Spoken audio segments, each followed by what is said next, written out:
Bienvenue dans cette première série de podcasts axés mindset et psychologie. Le concept ici, imagine, je t'invite à un apéro, chill, pour parler business, lifestyle, vision de la vie. Avec une bouteille de vin, on se met bien, mode chill tranquille, viens on refait le monde, c'est parti. J'ai essayé ici d'axer authenticité, spontanéité et mindset. Je te demande un petit peu d'indulgence vu que c'est ma première série et surtout malheureusement il y a eu quelques couacs techniques au niveau de la connexion et des fois au niveau du son, il y a eu quelques lags. Vu qu'au moment où je fais cette série d'interviews, je suis à l'étranger, je suis en déplacement et clairement la connexion c'est pas la fibre. Sache qu'à tout moment, si tu veux profiter de conseils SEO, tu peux rejoindre mon canal Telegram, il y a le lien en description juste en dessous. On va accueillir ici notre prochain invité Cyril alias Hackmemdog, qui est dans le SEO depuis une paire d'années. Je te laisse découvrir ce sacré numéro, à de suite. Dans ce nouvel épisode du podcast SEO Formaker, j'ai le plaisir de recevoir un nouvel invité, Cyril. Cyril, merci d'avoir accepté l'invitation. Avec grand plaisir, salut à toi. Bon, ben ça fait plaisir, c'est l'occasion de faire ta connaissance. Alors, Ouais, vous allez voir, Cyril, c'est quand même un sacré numéro. Je pense que l'interview va être passionnante parce qu'il a un putain de background, une sacrée expérience. Je vais le laisser se présenter et je pense aussi une sacrée personnalité que moi, personnellement, j'aime bien. Voilà. Donc, on va commencer par la fameuse question d'introduction. Est-ce que tu pourrais te présenter en quelques mots et voilà, savoir ton parcours, d'où tu viens, comment t'en es arrivé là, voilà. Eh ben ouais, écoute, alors d'où je viens, du sud-ouest de la France, Ah bien que ouais, ça fait plaisir. Où exactement? je suis né à Pau, mais j'ai entendu que tu avais un petit accent il y a 2 minutes là, donc On me le dit, ouais. Ouais, c'est le Périgord, ça. ah ok, je peux prendre aussi l'accent du sud, c'est pour ça, il n'y a pas de ça le fait. Donc ouais, 47 ans maintenant, une jolie petite famille avec moi pour m'épauler tous les jours dans cette vie qui parfois peut pas être simple, qui parfois n'est pas simple. Donc je suis de Pau, dans le sud-ouest. Je suis un immigrant français en Pologne, puisque ma conjointe est polonaise. Et il y a 4 ans maintenant, ouais, 4 ans, on a décidé de passer, de sauter le pas, de se dire, allez, on va tenter, on repart en Pologne pour ma femme, et puis moi, tenter l'aventure dans ce magnifique pays que je connaissais pas du tout, j'avais visité un peu l'Est, j'avais visité l'Ukraine il y a très longtemps. Comment t'as fait au niveau de ton, comment dire, ton ressenti? T'as réussi à t'adapter facilement? Comment Alors, ça s'est passé, on va dire, ton expatriation à ce niveau-là? nos métiers sont plutôt faciles d'adaptation. On est capable d'aller travailler n'importe où, en fait. Tu vois, on est à 3000 km l'un de l'autre, on fait une cam, ça pose aucun problème pour bosser avec des clients français. Donc l'adaptation, elle a été très vite, sachant que on est quand même dans l'Europe, hein, donc on a eu la chance d'avoir cette Europe qui a été faite pour pouvoir voyager un peu partout. Aussi, je pense que, sans rentrer dans la politique de base, il faudrait peut-être changer certaines choses, mais quand on dit, ouais, il faut faire attention, l'herbe, tu penses que l'herbe peut être plus verte ailleurs? Ben, en fait, c'est le cas, quoi. L'herbe, elle est plus verte ailleurs. Donc, le fait d'être parti, le fait de mettre. Alors, on dit expatrié quand on s'en va dans un autre pays en tant que Français. Mais ceux qui viennent Ouais. en France, c'est des immigrants. C'est des migrants, pardon. Ils sont immigrés. Donc, moi, je suis un immigré français en Pologne, carrément. Et je suis arrivé ici, donc j'ai monté ma société en 1 heure, administrativement parlant. Ah ouais, mais putain, mais ça, alors ça m'intéresse parce qu'effectivement, ce côté pratique, parce que j'avais eu des échos, le côté facilité au niveau des démarches, ouais. Si tu pouvais nous en dire un petit peu plus. Bah, c'est pas compliqué. Ils ont 10 ans d'avance par rapport à la France sur l'administratif et tout ça, quoi. Et sur Putain, en beaucoup de une choses, heure, hein. c'est fait, quoi. Ah ouais, le lendemain, j'avais mon numéro de SIRET. Le temps que ça Ah, mouline au niveau des serveurs. c'est lunaire, hein, pour un, un entrepreneur français, c'est lunaire, ouais. Complètement. Et le temps que ça mouline dans la nuit au niveau des serveurs, j'avais déjà un numéro, enfin, j'avais pas mon numéro définitif, mais elle m'avait dit, c'est bon, vous êtes enregistré, vous pouvez faire votre première facture si vous en avez envie. Et ça tombait bien parce que venant de la France, j'avais mes clients encore français. Hmm. Donc, c'était super pratique de pouvoir. Il me fallait juste une adresse. On créchait chez la belle famille en attendant de trouver quelque chose. Donc, en fait, tout est allé très vite. Et voilà, Et, l'adaptation a été et, très, et, très bien. Et puis, et fiscalement, c'est plus intéressant aussi, non? Il y a moins de charges, des trucs comme ça, non? Par rapport à. disons que la vie coûte moins cher. Et si tu as la chance, comme moi, de pouvoir avoir des clients français, ils sont pas encore passés à l'euro ici. Ils veulent pas passer à l'euro parce qu'ils ont bien vu la merde que c'était ailleurs. Et Ok. donc, ils veulent pas que leur monnaie soit totalement dévaluée par rapport au reste. Et ils veulent pas que leur vie soit totalement défoncée. Parce que D'accord. les changements de monnaie successifs dans la vie d'un pays, ça tue l'économie. On pense que ça les relance, mais ça tue l'économie. Ça reste que mon humble avis. Mais eux, ils veulent pas y passer et ils vivent très bien. Il y a 3% de chômage. Et donc, du coup, au niveau des démarches, en gros, une formalité, quoi. Il n'y a pas eu enfin, voilà, tout le temps de t'installer là-bas. 3 pages, ma carte de séjour.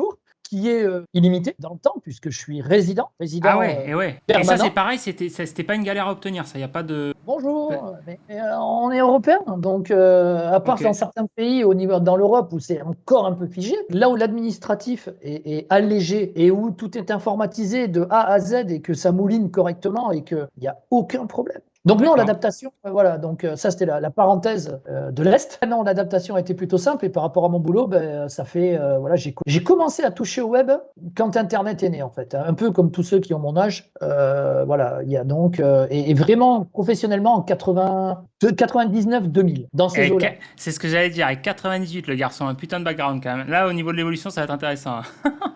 L'évolution, en fait, on a vu tout se transformer, en fait. Moi, il y a eu des très gros changements. Alors, on parlait en off tout à l'heure, tous les deux, de Penguin, de Panda au niveau de Google, au niveau des moteurs de recherche. Mais Google a tué le game. Et on pensait Google indétrônable. Et en fait, on se rend compte que Google est faillible, de par exemple, OpenAI, tout ce qui est en train de se passer avec OpenAI et tout ça. Et ça va encore amener de l'eau à notre moulin, c'est-à-dire qu'on est reparti pour 10 ans. Il y a 3 à 4 ans, je me disais, putain, notre métier, il va falloir se reconvertir parce que c'est mort. On touche le bout du bout du bout du bout. Et tu penses quoi d'ailleurs, là, en parlant de Google, l'évolution et tout, que je sais pas si tu as entendu parler que c'est en train de légiférer, ou bon, c'est pas nouveau, mais Google, il se fait souvent épingler, la Commission européenne, tout ça, enfin, au niveau qui lui inflige des amendes, des amendes, des amendes. Et jusqu'à maintenant, il s'en est toujours démerdé à coup de lobby à payer des millions d'euros d'amendes, compagnie. Mais là, apparemment, cette fois-ci, la Commission européenne, de ce que j'ai compris, lui aurait vraiment mis la pression. En gros, bon, mais la stratégie de lobbying, c'est fini, quoi. Ils se sont rendus compte, au bout de 20 ans, qu'il y avait vraiment ce côté oligopole, voilà, concurrence déloyale et compagnie. Et en gros, qu'il lui donne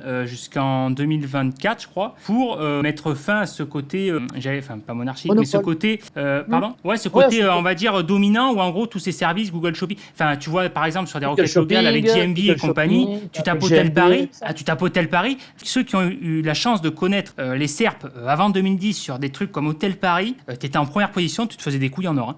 Hein. Là, maintenant, tu vois les annonces, le JMB, si tu es en première position, déjà, tu racles les miettes, quoi. Alors, je vais être très pragmatique là-dessus. Google vient de tuer encore plus le game. Personne n'en parle. Hein. Personne n'en parle, à part ceux qui ont la tête dedans. Mais je te parlais d'un de mes clients tout à l'heure qui avait fait une culbute en 15 jours. D'accord ? Il faut savoir que je pense que Google est en train de préparer l'avenir par rapport au fait que Google Maps dégage et que le GMB dégage. Ils se sont fait épingler sur cette espèce d'oligopole, comme tu dis à juste titre.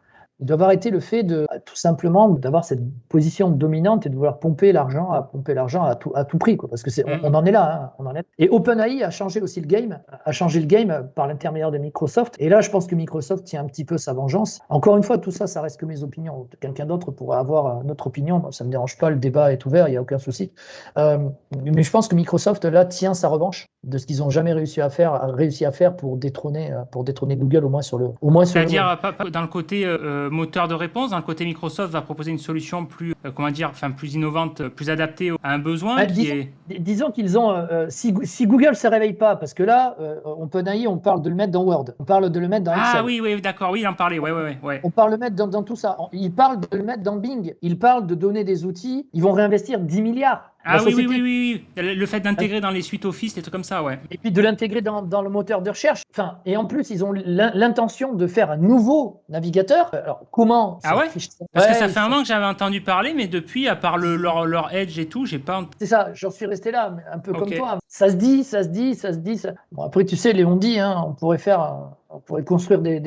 Et d'ailleurs, tu sais qu'en parlant de ça, t'as vu là, je sais pas ce que t'en penses là. Ça fait des années qu'on dit ouais, il y a un nouveau, tel moteur de recherche. À un moment donné, on parlait de Quant et compagnie. Il va détrôner Google. Bon, ça s'est jamais fait. Et là, justement, t'avais donc Yahoo à l'époque qui avait la technologie de search et ils avaient abandonné vu que en gros, les parts de marché c'était pas assez important. Et apparemment, ils se trament qu'ils voudraient revenir dans le game. T'en penses quoi? Est-ce que c'est délirant? Est-ce que c'est réaliste? Est-ce que c'est... Je pense qu'à un moment ou à un autre, alors comme Apple qui doit sortir aussi son propre moteur de recherche, je pense que c'est pas délirant et qu'à un moment ou à un autre, le monopole de Google commence un peu à gonfler. Ouais. On parlait de mon client tout à l'heure et tu me posais la question de savoir ce que je pensais par rapport au fait qu'il s'était fait épingler par rapport à ce monopole-là par la Commission européenne. Je vois comment ça se passe. Mon client, il est passé de 40 000 à 2 000 euros en l'espace de 15 jours. Donc, enfin, on va dire, allez, en l'espace d'un mois. Mais on voyait les chiffres, on voyait, si tu veux, l'évolution. On savait, à M+2, pardon, on voyait comment ça allait évoluer. Donc, on voyait que le chiffre d'affaires, il n'avait plus d'appels téléphoniques, il n'avait plus rien. Et on se posait la question de savoir pourquoi. Et moi, j'avais pas la visibilité que lui, il avait. Parce que comme j'étais délocalisé, j'avais pas les mêmes SERP que lui, quoi. Donc, il a fallu que je fasse il fallait que je fasse des pieds et des mains, donc avec des IP pour pas me faire shooter à chaque fois par Google pour essayer d'avoir les AdWords correctement et surtout d'avoir le Local Ads Service. Okay. Et ça c'est une putain de révolution qui existe depuis 2020, mais qui a été mise en place sur le devant des SERP depuis pas longtemps, qui a été généralisée. Et je peux te jurer que ça tue les gens, ça tue des sociétés. Mon client, il n'avait plus d'appels. Le fait qu'il géolocalise les résultats, quoi. C'est surtout qu'en fait, tu as 3 encarts qui se foutent devant le AdWords sur les requêtes les plus tendances. Donc en fait, c'est du P0. Attends, c'est quoi ce truc au-dessus des AdWords? Il faudrait que je te fasse. Attends, mais c'est-à-dire, j'ai jamais fait gaffe. Parce que je comprends pas. Mais personne n'a fait gaffe. Personne n'a fait gaffe. Il y a très peu de monde qui ont fait gaffe. Nous, on est dedans et là, on a récupéré des appels par rapport à mon client. On a réussi à sauver la boîte. Mais on a fait des pieds et des mains. En fait, si tu veux. Putain, mais comment c'est possible? Parce que rien que déjà avec les annonces et le JMB, t'as quasiment plus de résultats organiques, quoi. Enfin. Mais là, je pense qu'ils sont en train de préparer la sortie du JMB. Et en fait, la parade qu'ils ont trouvée, c'était il y a quelques années déjà. Ils avaient ça dans les placards. Ça a été mis en place en 2017 au niveau des États-Unis. Ça a été mis en place en 2020. Mais c'est un projet qui durait depuis de longue date. Ça s'appelle le Local Ads Service. Et tout le monde ne peut pas y rentrer. C'est-à-dire que c'est que pour les artisans, les entrepreneurs. Donc, il faut que tu aies un minimum de documents pour y rentrer. Il faudrait que je te fasse une capture. Mais en gros, devant les AdWords, tu as 3 encarts. Putain, mais c'est hallucinant, ça. Tu as 3 sociétés, en plus avec un macaron protection Google. Oh là là, ouais. Tu as un numéro de téléphone qui t'est attribué, et donc tu peux, en fait, quand les gens voient ça... Ah ouais, c'est ce fameux truc, putain, d'accord, oui, que c'est pas en France encore. Ok, ouais, d'accord, ok. En France, ça y est. Alors, Ah ouais, ok. Ça y est, bon, mais mon client s'est fait dégommer. Écoute bien, il y a des sociétés de Paris qui avaient vu le truc passer, des sociétés de récupération de leads, qui avant étaient des artisans, des entrepreneurs, et qui se sont reconvertis dans la récupération de leads. Mon client n'avait plus d'appel, il est dans une certaine thématique. Cette société-là de Paris a appelé mon client pour lui vendre des clients qui étaient à 2 km de chez lui. Au double de ce que mon client pouvait le facturer. Au double de ce que mon client pouvait facturer. C'est-à-dire que mon client fait une facture à 540, eux, ils vendaient à 1050. Don't be evil.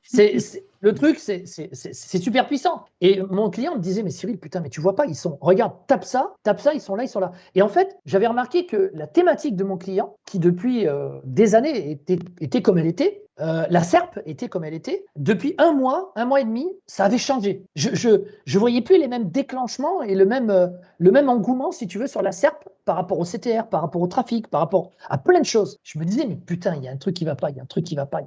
J'arrivais pas à mettre le doigt dessus, j'arrivais pas à mettre la main dessus, à comprendre ce qui allait pas. J'avais beau analyser les SERP, j'avais beau essayer de comprendre, me faire des captures d'écran dans tous les sens, d'essayer de... Putain, je me dis, c'est pas possible. Et là, mon client, un jour, il me dit, mais tu les vois pas, ces mecs-là, ils sont devant nous. Et je dis, mais non, je les vois pas, fais-moi une capture d'écran, je lui dis. Et là, il m'envoie une capture d'écran. Alors déjà, pour avoir une capture d'écran de mon client, s'il nous écoutera un jour, salut, mais c'est une bille en informatique, mais pourtant je l'adore, c'est un bon pote. Il me fait une capture d'écran, il arrive à faire une capture d'écran, il me l'envoie, j'ai pris la main aussi sur son ordinateur, ce qui n'était pas possible jusqu'à maintenant. Et là, je me rends compte de la SERP. Et là, je me vois, c'est 3 putains d'encarts, donc un P0 du AdWords. La P0 du AdWords. Et je me dis, mais qu'est-ce que c'est? Et là, dans ma tête, ça y est, j'ai tilté. C'est too much, là, c'est pas... Ouais. J'ai tilté, et là, je regarde, et là, je commence à faire toutes les SERP. Donc là, je commence à lancer tous les outils de scrap pour me faire les captures d'écran et pour regarder les premiers résultats et pour choper les codes de toutes les pages avec les premiers résultats, en fait. Donc je scrape en Python et avec Denoposter, je scrape, et même avec Scrapbox, je scrape toutes les SERP. Géolocalisées avec des IP résidentiels, avec des IP mobiles aussi, avec des IP mobiles sur certains outils. Je me dis, putain, il faut que j'arrive à savoir comment ça fonctionne. Et en fait, ça se déclenche. Quand le GMB se déclenche, ça passe devant les AdWords. Ah ouais, c'est ça. Quand le GMB, ils prennent 90% du trafic. Ouais, mais c'est abusé. Juste petit aparté, pour ceux qui ne savent pas, ceux qui veulent scraper Google, justement, il faut taquer d'IP. Hein. C'est pour ça qu'ils parlent d'IP résidentiel, bref. Mais par contre, ce que tu parles, là, le côté, la Google Guaranteed, là, ça, j'avais entendu parler, mais j'avais pas fait gaffe. Pour les ads, moi, ce que j'avais vu, c'était pour qu'ils voulaient faire ça, à la base, pour le JMB, tu sais, les trucs local pack, là, ce qu'il y a Google My Business, quoi. Mais je sais pas si c'est du coup, peut-être c'est moi qui ai mal compris, c'est une option payante exemple ce que tu appelles justement le local ad service là? En fait, c'est un service qui dépend d'AdWords, mais qui était intégré à Google My Business au départ. Tu sais que tu pouvais faire de la pub Voilà. payante. Ouais. Alors, ça y est toujours, mais comme ils se sont fait épingler, alors ça reste que mon point de vue, mais j'en ai discuté avec 2-3 Googlers et ils nous ont dit et 2-3 mecs de chez AdWords, parce que on met quand même, enfin, mon client met quand même une somme assez conséquente sur AdWords, ça s'élève à 4 chiffres tous les mois. Et ça dépasse, le premier chiffre, il dépasse le 5 très régulièrement. Donc, pour une petite société comme la sienne, c'est quand même important. Quand tu es à des milliers d'euros en dépensés en AdWords mensuellement, que ça fait des dizaines de milliers d'euros annuellement, tu commences à rentrer dans une certaine cour, quoi. Donc, j'ai eu différents mecs de chez AdWords, aussi compétents soient-ils. Bon, au bout d'un temps, tu arrives à tomber sur quelqu'un de compétent. Et là, par contre, je suis tombé sur quelqu'un de très, très compétent au niveau de ce nouveau service. Et donc, on a essayé de réfléchir. Comme c'est tout nouveau, c'est un peu la merde. Ils ont même des problèmes de responsive au niveau de leur affichage pour valider les fiches et tout. Et en plus, ils disent pas tout. Ils disent pas comment t'es facturé, c'est assez opaque. Donc, tu ne sais pas du tout combien tu vas être. Enfin, tu sais pas quelle sauce tu vas être mangé. Et pour autant, si t'es pas là, ben, tu l'as dans le cul, quoi. T'as plus de trafic. Et donc, mon client, lui, c'est essentiellement les 2 premiers qui prennent le trafic. Et cette validation avec le badge protection Google, tu es obligé d'avoir certains documents. C'est-à-dire que tu es obligé d'être enregistré à la chambre de métier parce que c'est exclusivement pour les artisans et pour les entrepreneurs. Mais tu te rends compte la masse de sociétés que ça représente. On a tous, en tant que référenceurs, des plombiers, des maçons, des entreprises générales, des charpentiers, des menuisiers, des électriciens, des peintres. Ça représente une masse colossale de personnes qui font de la pub sur le web. Et puis les plombiers serruriers, ils sont chauds en plus. Là, je me posais la question de savoir pourquoi la thématique elle avait changé. Ben, en fait, Google a associé la thématique du métier de mon client à celle de plombier. Ce qui fait qu'en fait, je suis obligé de changer de site internet, je suis obligé de changer toute ma sémantique de site internet parce que Google, en 3 semaines, il a tué le game puisqu'il a fait passer cette thématique de métier dans la catégorie globalisée plombier. Et donc, on apparaît dans ces local ads service, local service ads, pardon, au tout début. Et donc, tu as un macaron spécifique et il faut que tu sois validé par Google, il faut que tu aies un numéro de SIRET, faut que ça corresponde à ta thématique de métier, il faut que tu aies une assurance aussi. Si tu n'as pas une assurance avec spécifié 250 000 euros de garantie, tu ne seras jamais certifié. Tu seras toujours derrière les autres en termes d'affichage. Enfin, ça confirme le côté, ils veulent écrémer, comme par exemple sur des requêtes particulières, comme pour en citer qu'une, Hôtel Paris, ce genre de requêtes un peu particulières où tu as des validations manuelles. Tu vois qu'à l'heure actuelle, voilà, c'est que les gros Booking, compagnie, les centrales de Reza, mettent de côté les petits, quoi, on va dire. Les petits, tu peux pas rivaliser, quoi, à ce niveau-là, quoi. Là, les petits pourront pas rivaliser. C'est-à-dire que le mec, Ouais. Le mec qui n'a pas une décennale ou une responsabilité civile et qui n'a pas un budget dans certains métiers, comme un plombier, mensuellement de minimum 800 euros, parce que c'est ce qu'ils te demandent, tu rivalises pas. Moi, j'avais vu passer ce fameux badge, là, ils en parlaient, ils déployaient ça aux States et compagnie, et qu'ils voulaient le déployer, donc c'est sur ces fameux résultats, la Local Pack, là, où en gros, c'est ceux qui savent pas, c'est ce qu'on appelle Local Pack, c'est les 3 résultats là, en GMB, et du coup, apparemment, d'après ce que tu dis, ça, il aurait délocalisé, il aurait switché, il aurait amené sur la pub AdWords, qu'ils auraient foutu tout en haut, en gros. C'est un service qui est similaire, qui était dans les cartons depuis 2017, donc implanté, même peut-être avant, parce que implanté, le projet a vu le jour aux États-Unis, donc en 2017, a été implanté en 2020, mais c'était pas sorti en fait. C'était en test dans certaines régions, dans certaines villes, pour voir comment ça fonctionnait. Parce que là, le coût au clic dans la catégorie plombier, il est à 40 euros là. Putain, mais c'est délirant. Ouais. Mais franchement, ça m'intéresserait par curiosité. Alors effectivement, le but c'est pas de montrer la thématique, tu peux flouter ou quoi, mais ça m'intéresserait si tu pouvais m'envoyer à l'occasion ce genre de SERP, parce que je suis très curieux de voir une P0 au-dessus des ads, quoi. Ça me fait halluciner, quoi. Déjà que c'est fou. Donc là, je suis en train de regarder, je suis en train d'analyser, voir si on peut pas aller les pousser autrement que, tu vois, parce qu'en fait, t'as un classement, t'as un résultat, c'est comme le GMB en fait. C'est comme le GMB, mais en payant. Ok. Donc, et en plus, tu as des enchères qui sont. Mais en plus, tu as des filtres de qualité. En fait, Google, c'est devenu une plateforme d'enchères, quoi. Plus on mettra des bâtons dans les roues à Google, plus il va nous la mettre profond. Ah ouais, tu penses? C'est pour ça que, pour revenir au début de dire qu'est-ce que tu penses des nouveaux moteurs et tout ça, ouais. Je trouve que c'est bien, ça va amener une concurrence et que le trafic voilà. va faire ça. Ouais. Et le fait que plus de gens, que Google ait tiré la sonnette d'alarme par rapport à OpenAI, au ChatGPT, qui, en l'espace de 2 mois, a fait 150 millions d'utilisateurs, chose qu'il n'y a aucune plateforme qui a réussi à faire ça depuis les grosses sociétés, les GAFAM existent. Je pense qu'on est à un tournant vraiment de notre monde digital. Le métaverse va venir s'implanter, mais ça va prendre beaucoup de temps. Beaucoup de temps. Meta était trop précurseur là-dessus. Pourtant, ça existait. Les Sims, Second Life, tous ces jeux-là de métaverse existaient depuis très longtemps. Donc, ça mettra du temps. Mais je pense qu'en fait, ce switch digital, avec l'arrivée de l'intelligence artificielle, alors ça fait peur dans un sens, parce qu'on se demande le jour où Ouais, l'intelligence artificielle va être autonome, et totalement autonome, et qu'elle peut aller sur le web, comment elle va rentrer chez toi, quoi. Bah après, ouais, le risque, c'est l'inconnu, mais c'est surtout où là, pour moi, je pense que ça va être. J'espère que là-dessus, ça sera fait intelligemment. C'est-à-dire que pour moi, c'est quasiment obligatoire qu'il y ait un système de. C'est ce qui faisait. Enfin, bref, on va rentrer dans des questions philosophiques là, mais c'est ce qui faisait à l'Antiquité, un système de collégial, entre guillemets, de sages, ou un conseil, ou je sais pas moi, d'une dizaine de personnes, j'en sais rien, mais en gros, qui se posent sur des questions éthiques, dire attendez, la technologie, c'est bien, mais jusqu'où on est prêt à aller par rapport à l'utilisation? Parce que sinon, tu peux partir dans des délires. Enfin, je sais pas. Pose-toi la question de savoir, il y a 50 ans, est-ce que nos grands-parents se posaient la question juste de se dire, est-ce qu'il est possible qu'on arrive à cloner des animaux? Ouais. Est-ce qu'on arrive à réparer un bras? Est-ce qu'on arrive à faire de la bioionisation? Ouais, je sais pas le terme, mais après, c'est sûr qu'il y a ce que tu dis, Bioionique, il y a des choses super intéressantes, parce que ce que tu parles, comme la neurogénèse ou la faculté, effectivement, qu'ils ont, ils arrivent à trouver, à refaire. Ouais, ça, L'épigénétique, c'est juste hallucinant, quoi. Bref, tu greffes l'intelligence artificielle là-dessus, t'es dans Skynet de Terminator, hein. Ouais. Enfin, Non, mais c'est vrai. Juste ça, quoi. Hein. On a déjà des iRobots qui ont des visages humains. Putain, ouais, c'est où? C'est pas au Japon, je sais pas où, en Asie, là? Des je crois trucs. que c'est ça. Je crois qu'ils l'ont appelé. Ouais. Je sais plus comment ils l'appelaient. Je sais pas s'ils l'ont pas appelé Julie ou un truc comme ça. Ouais, ils sont vachement précurseurs là-dessus. Ouais. Tu te rends compte? T'as des robots qui dansent et qui font des saltos, qui savent apprécier une distance, qui savent apprécier un toucher. Enfin, on est capable de reproduire sur une tablette, on est capable de reproduire la sensation d'un tissu, quoi. Alors, c'est des technologies qui sont encore, on va dire, naissantes, à l'état d'embryon, mais tu vas faire tes courses, tu vas passer ton doigt sur l'écran, tu vas sentir du velours. Non, mais, Ah ouais?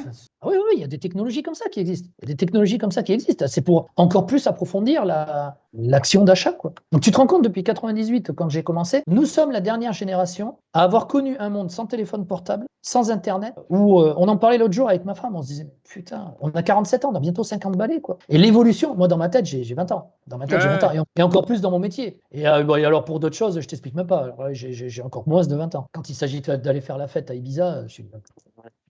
ça c'est du passé.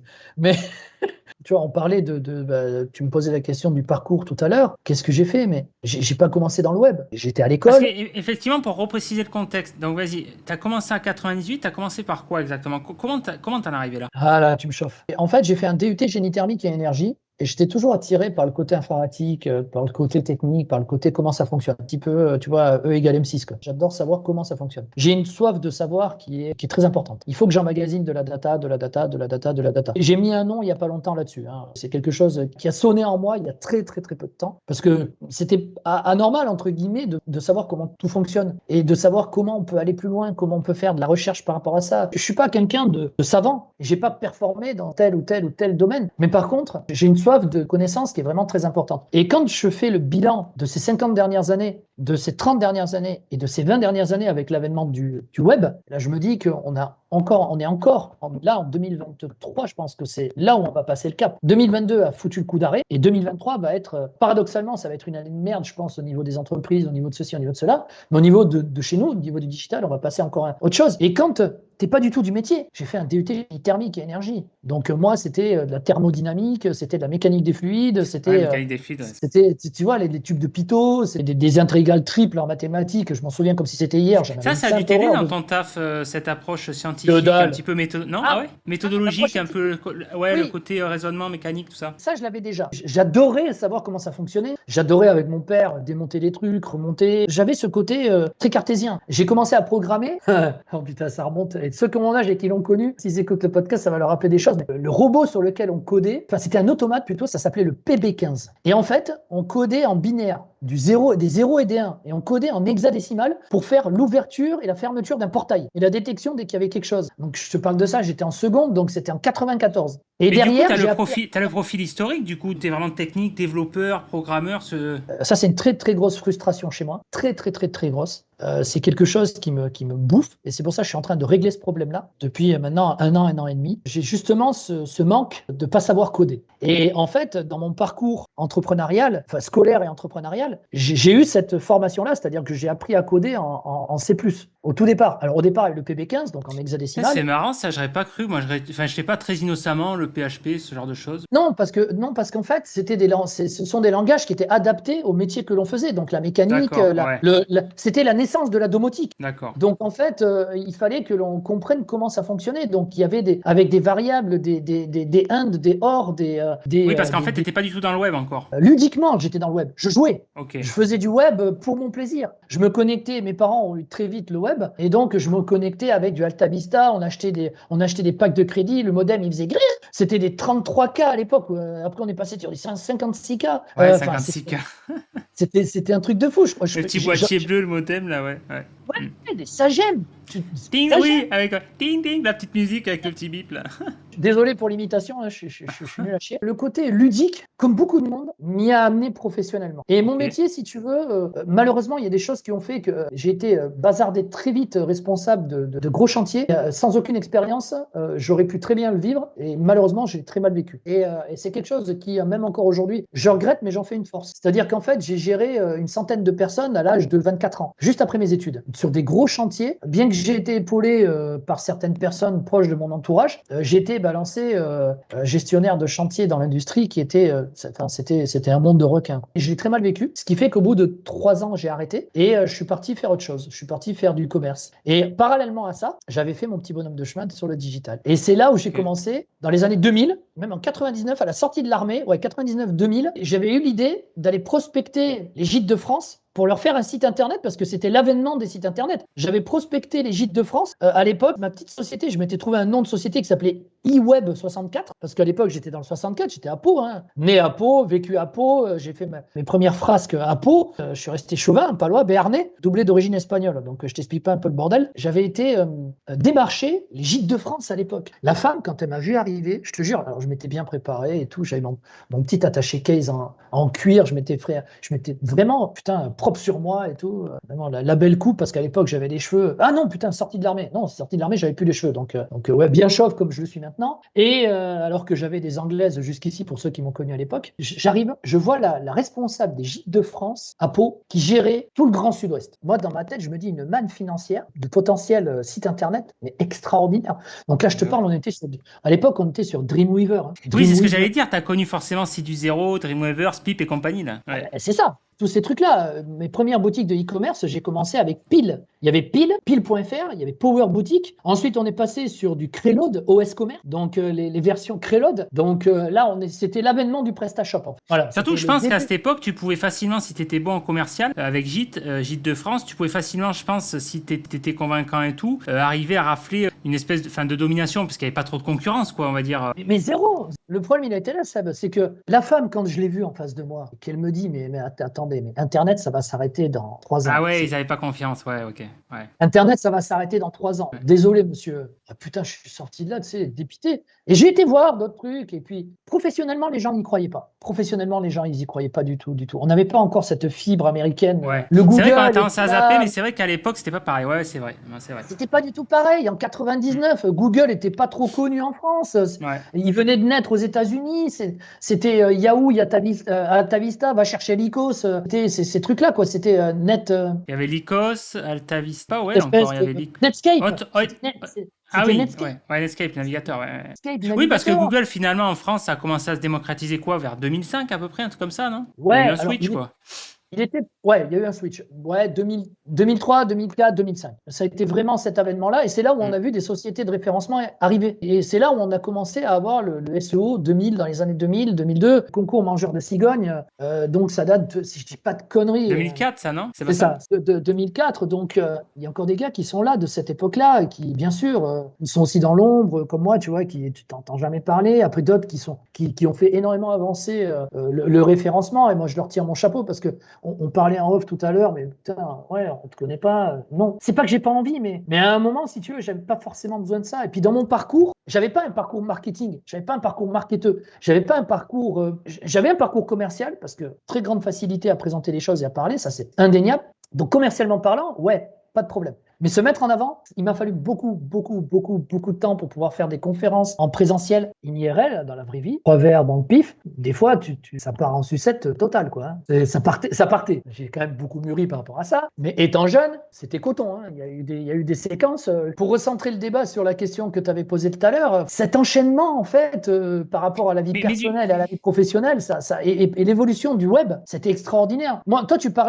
l'heure, tu me parlais de l'arrivée de Penguin et de Panda dans Google, que ça a tué le game. Tu sais, moi, ce que je pense qui a tué le game, c'est la disparition de la colonne de droite des AdWords. Ouais. En plus, ces enculés, en plus, ils ont fait, parce qu'ils trouvent toujours le côté bisounours. Oui, au départ, quand ils ont switché, là, ils ont mis au départ, c'était la zone premium. Il y avait 3 comme ça, la couleur orange, et ils disaient, oui, avec l'avènement du mobile, pour faciliter, vu que là... Oui, et ils te l'ont bien mis. C'est vrai, pour faciliter les rentrées d'argent chez Google. Parce qu'ils ont augmenté de 40% leur taux de clic et ils ont augmenté leur chiffre d'affaires de 25%. Forcément, en réduisant, tout le monde allait surenchérir pour être devant les autres. Et c'est totalement ce qui est en train de se passer avec cette P0 du AdWords dont je te parlais tout à l'heure. Ça me fait halluciner, ça c'est fou. Local service. Ah mais non, mais toujours plus. Et alors attends, pour petite parenthèse pour mon client qui a une thématique très spécifique dans le bâtiment, qui est catégorisée dans la plomberie, il a des appels qui sont pas du tout qualifiés. Donc en fait, il va peut-être lui changer de métier et faire évoluer son métier grâce à ça, parce qu'il a gavé d'appels sur de la réparation plomberie, sur de l'urgence plomberie. Donc il va peut-être même récupérer des chantiers pour pouvoir les distribuer. C'est un truc. C'est on marche sur la tête. On marche sur la tête, c'est en constante évolution, tu peux toujours te reconstruire. Et donc depuis que j'ai commencé jusqu'à maintenant, il y a un delta qui est juste énorme. Et tout ce que j'ai vu évoluer, tout ce que j'ai vu arriver, et ça fait nous qu'on en est là maintenant. Vous allez voir, c'est quand même un sacré personnage, ce Cyril, mais j'aime bien, du coup, il y a beaucoup de contenu, donc c'est vrai que il répond en même temps à beaucoup de questions que j'allais lui poser, mais moi, ce que j'aime beaucoup, c'est que c'est ce côté spontané, c'est ce que je cherche. Mais pour situer un petit peu les étapes au niveau de ton parcours, par exemple, tu as commencé par, admettons, j'en sais rien, je dis, allez, 2000-2005, côté plus développeur, après, donc là, tu me disais création de site. Création de site, et après, à quel moment tu as switché de création de site et après le côté SEO, le côté, est-ce qu'il y a une évolution ou, enfin, je sais pas comment expliquer le... il y a un déclencheur. Et s'ils nous écoutent, tant pis pour leur gueule, j'en ai rien à foutre, hein, mais moi, à l'époque, ça m'a bien planté. Et puis, comme je t'ai dit en off, je cache strictement rien. J'ai rien à cacher. J'ai commencé en porte-à-porte, donc démarcher les gîtes de France. Et puis, je me suis rendu compte que professionnellement, j'étais pas assez aguerri. Donc là, on est dans les années 2000, hein, c'est ça à peu près, quoi. Ouais, là, on est 99-2000. Okay. J'ai pas été accompagné, j'ai pas été suivi. L'avènement d'Internet, les gens n'y croyaient pas, c'était balbutiant, tu vois. C'est bon, bref, professionnellement, ça va pas aller très loin. Google a changé le game par rapport à ça. Mais 2001, 2002, 2003, moi, j'étais là, je voyais le digital, je voyais des communautés se créer. C'était l'avènement des forums. Les forums sur les zones de jeu comme Goa à l'époque. Je te disais tout à l'heure, on a joué sur Age of Empire, mais on a joué sur Counter-Strike, Fortress. Tu sentais qu'il se passait quelque chose, quoi. C'était normal, c'était en train d'évoluer. Et puis, on commençait à voir émerger des sociétés américaines sur le marché français pour la monétisation. Ouais. Et là, en fait, je me suis dit, mais putain, monétise toi-même. Donc là, c'est là que tu as eu le déclic, ouais. Là, je me suis dit, bon, on va commencer à travailler pour sa gueule. Moi, je m'en foutais, j'avais mon job à côté. À l'époque, je gagnais, c'était dans les années 2000, je gagnais 1700, 2000 euros par mois, tu vois, ce qui n'était pas dégueulasse. À peu près. C'était le passage à l'euro. Parce que c'est pas du tout pareil que si tu gagnes à l'heure actuelle maintenant 2000 balles, ouais. C'est vu le coût de la vie n'était pas le même. Ouais. La vie n'était pas la même. Et on était dans la transition des francs et des euros, si tu veux. Donc, en gros, ça faisait entre 1700, avec les primes, c'était entre 1700 et 2000, 2200. Ouais, aujourd'hui, l'équivalent, tu peux facile multiplier par 2, je pense. Hein. Ouais. À part que le boulot que je faisais à l'époque, il est payé 200 euros de plus. Parenthèse. Mais je voyais l'engouement. Je voyais cet engouement. Et ça me donnait des idées. Et donc là, j'ai commencé à acheter des noms de domaine. D'accord, ok. Donc là, j'ai commencé à faire du domaining. Donc surtout qu'en plus, à cette époque, il devait pas avoir, tu pouvais arriver à capter facilement des noms de domaine. Je pense si tu avais la compétence technique. J'ai eu hotel.com, j'ai eu des trucs comme ça. Oui, de mon inexpérience. Dans tout ça, ça a été toujours un problème pour moi, c'est que j'ai toujours eu 2 métiers. Et donc je pouvais pas performer en me donnant à fond parce qu'à côté j'avais un autre boulot. Donc je pouvais pas y passer 8 heures par jour. Donc j'y passais sur mon temps personnel, totalement autodidacte. Et à côté de ça, j'avais une vie de famille. J'étais en couple à l'âge de 15 ans. Donc j'étais très mature par rapport à ça. Et donc j'ai eu une vie de famille très rapidement. Donc j'étais en couple très rapidement. Donc il fallait... Ouais, qu'il y ait une stabilité ou qu'il y ait quelque chose de solide, un projet viable sur long terme, quoi. Quelque chose à construire. Oui. Il fallait que je fasse avec ma compagne également. Il fallait quand même fallait pas que je sois le bel enculé sur l'ordinateur parce que le geek de base qui passe sa vie bien qui reste du temps. Voilà. Mais c'est toujours ce fameux équilibre qui est pas évident à trouver. Ouais. Complètement. Donc tu sais quand même que j'ai encore, et là je pense qu'on doit pas être beaucoup sur le web à avoir ça. Je pense qu'on doit pas être beaucoup. Mais j'ai encore mon adresse wanadoo.fr. Ah ouais. Mon adresse wanadoo.fr. je vais pas dire de conneries, mais je sais pas si elle a pas 21 ans. Putain, c'est Si elle a pas 20 ans, mais je l'ai encore. Et j'ai encore mon compte Wanadoo qui me gère d'autres adresses mail. Et chez Orange, ils ont gardé ce service gratuit de mail. Donc et chez Orange, ça s'appelait pas Orange à l'époque, ça s'appelait France Télécom. Donc j'ai encore mon adresse. Et Wanadoo, ça s'appelait Wanadoo. Et Wanadoo avait créé des serveurs de jeux qui s'appelaient Goa. Donc on allait se connecter. Et donc c'est là où j'ai vu l'avènement de gens qui venaient sur le web. Et les mecs qui jouaient en réseau. Moi j'étais un fan de jeux. Mes parents, ils nous avaient acheté à l'époque, c'était des petites manettes grises, c'était une petite console. Tu changeais les petits boutons. Alors il y avait le Space Invaders, donc ça descendait, puis toi tu tirais, ça défonçait des petits aliens. Et après tu avais le tennis comme ça avec 2 barres qui étaient sur le côté et un point blanc qui passait d'un truc à un autre. Bon, j'avais 10 ans, donc ça fait 37 ans. Tu vois le truc, 37 ans, ça va bientôt faire 50 ans, quoi. Dans 11 ans, dans 12, dans 13 ans, on a déjà passé 37 ans. Et il y avait déjà ça. Donc, par rapport à l'évolution qu'on a vécue et par rapport à mon métier, quand tu passes de serveur de jeu à te dire, je vais commencer à monétiser sur le web en 2000 et que tu commences à acheter des noms de domaine, j'avais annuairehotel.com. À l'époque, une société canadienne me contacte, elle me dit, je veux vous le racheter 5 000 €. Et moi, comme un connard, je dis non, je vais le garder pour le. Et je me le suis fait niquer par les Chinois. Je me le suis fait catcher, quoi. Et je me suis fait catcher comme ça un paquet de noms de domaine parce que je connaissais pas. C'est vrai que les Chinois, ils en prennent un paquet, hein. Je renouvelais quand je voyais le mail et comme j'avais le boulot à côté. Et donc, je me suis dit, bon, c'est pas possible, il faut que j'y aille. Et là, en fait, j'ai un pote qui me dit, un ami proche à l'époque, hein, toi qui es branché web, et je faisais des sites internet et tout avec Dreamweaver. Hein, donc, en WYSIWYG.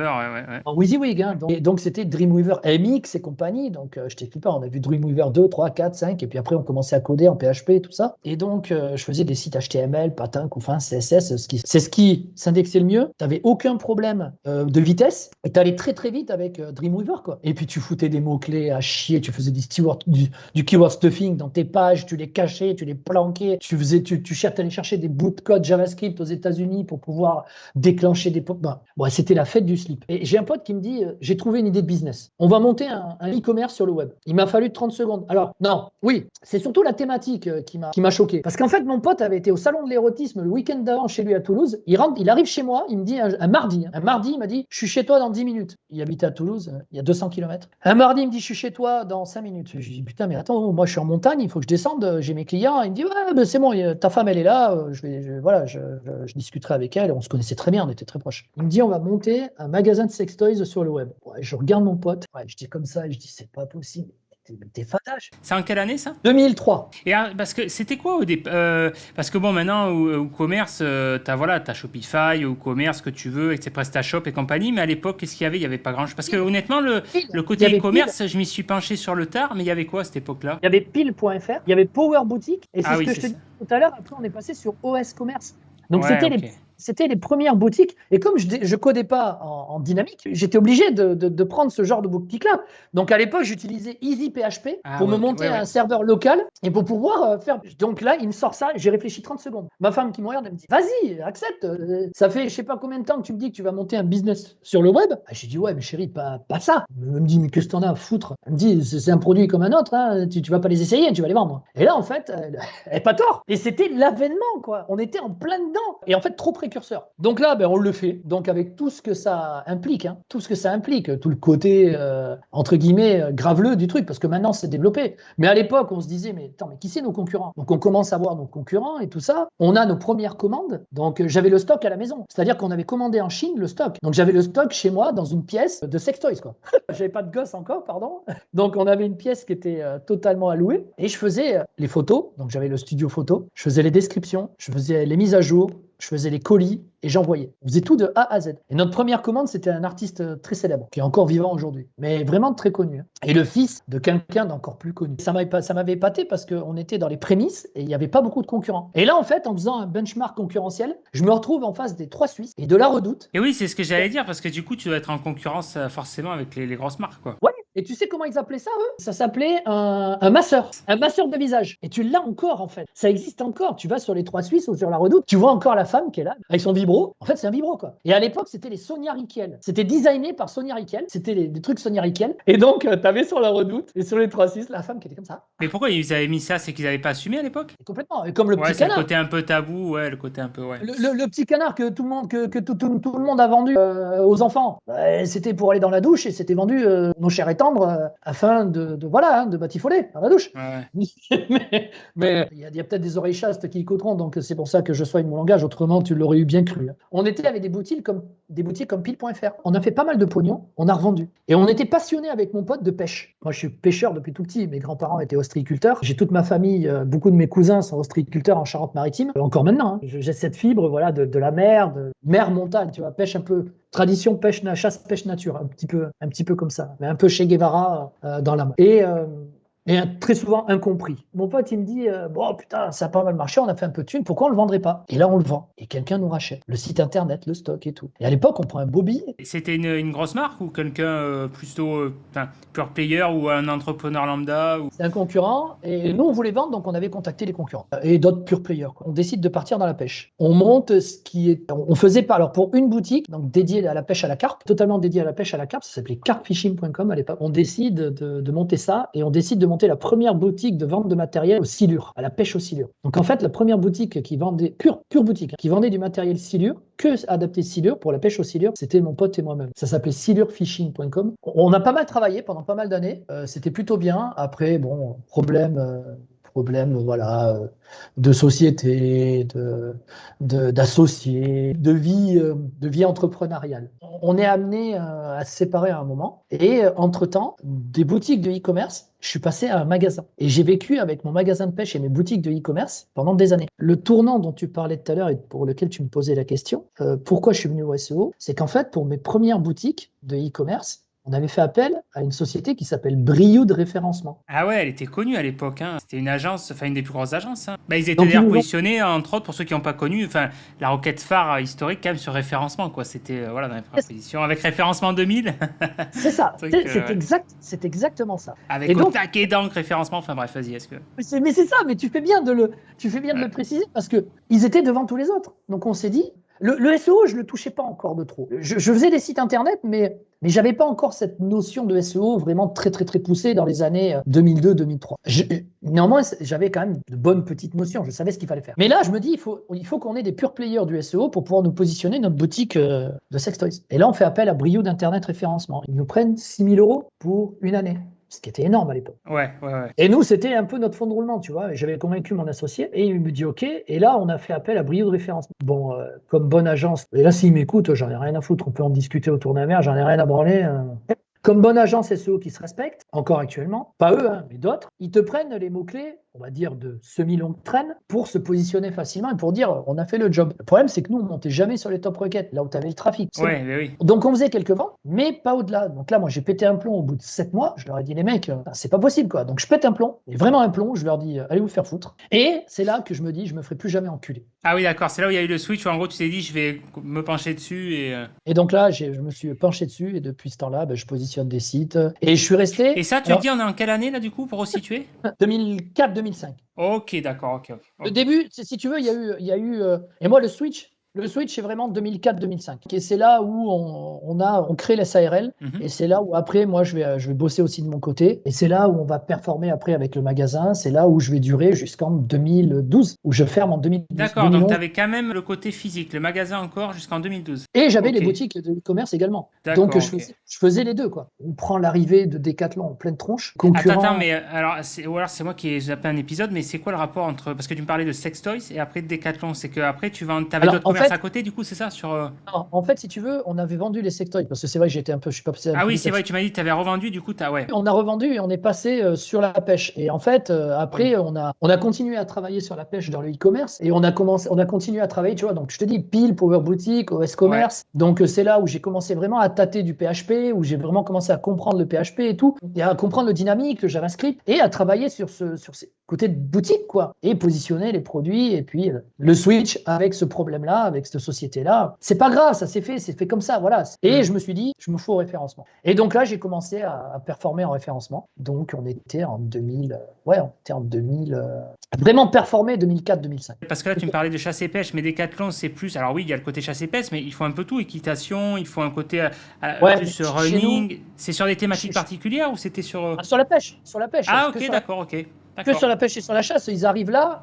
Et même là, tu l'as senti, quoi. Bien comme il faut. Plus la crise de 2008. On prend en pleine gueule la crise de 2008. Gros problème personnel. Je ne sais pas si je vais en parler, on verra, mais gros problème personnel en 2007. Pour ceux qui me connaissent, ils savent de quoi je parle. Bon, aussi, j'ai dit que je cachais rien, donc on est à cœur ouvert, comme tu m'as demandé. Donc, j'ai perdu ma femme et mon fils d'un cancer en 2007. Ah merde, ah ouais. Donc, ça a été quelque chose de très grave pour moi. Bah oui. Et donc, il y a eu un enchaînement d'événements qui ont fait que j'avais du mal à tenir la tête hors de l'eau. Il fallait que je bosse, il fallait que je sois présent pour mon deuxième fils. On avait déjà un enfant ensemble. Je restais père tout seul, quoi. Donc je reste tout seul avec mon premier fils. Et il fallait quand même que je m'occupe de lui, il fallait que je me reconstruise, il fallait pouvoir travailler en même temps, il fallait pouvoir bouffer, et en France, ça t'attend pas. Et puis quand tu bouffes la crise de 2008 en pleine tronche, je peux te dire que là c'était chaud, quoi. C'était très très chaud. Et 2011, je coule la boîte. Je ferme la boîte. Enfin, je coule pas, mais oui, je coule. Oui, je coule. 2012. 2011-2012. Je ferme la boîte parce que c'était très difficile, parce que pour différentes raisons, quoi. À côté, j'étais toujours dans le web. J'avais toujours mes sites internet, je fais toujours un peu de SEO pour les autres, je faisais du SEO surtout pour moi.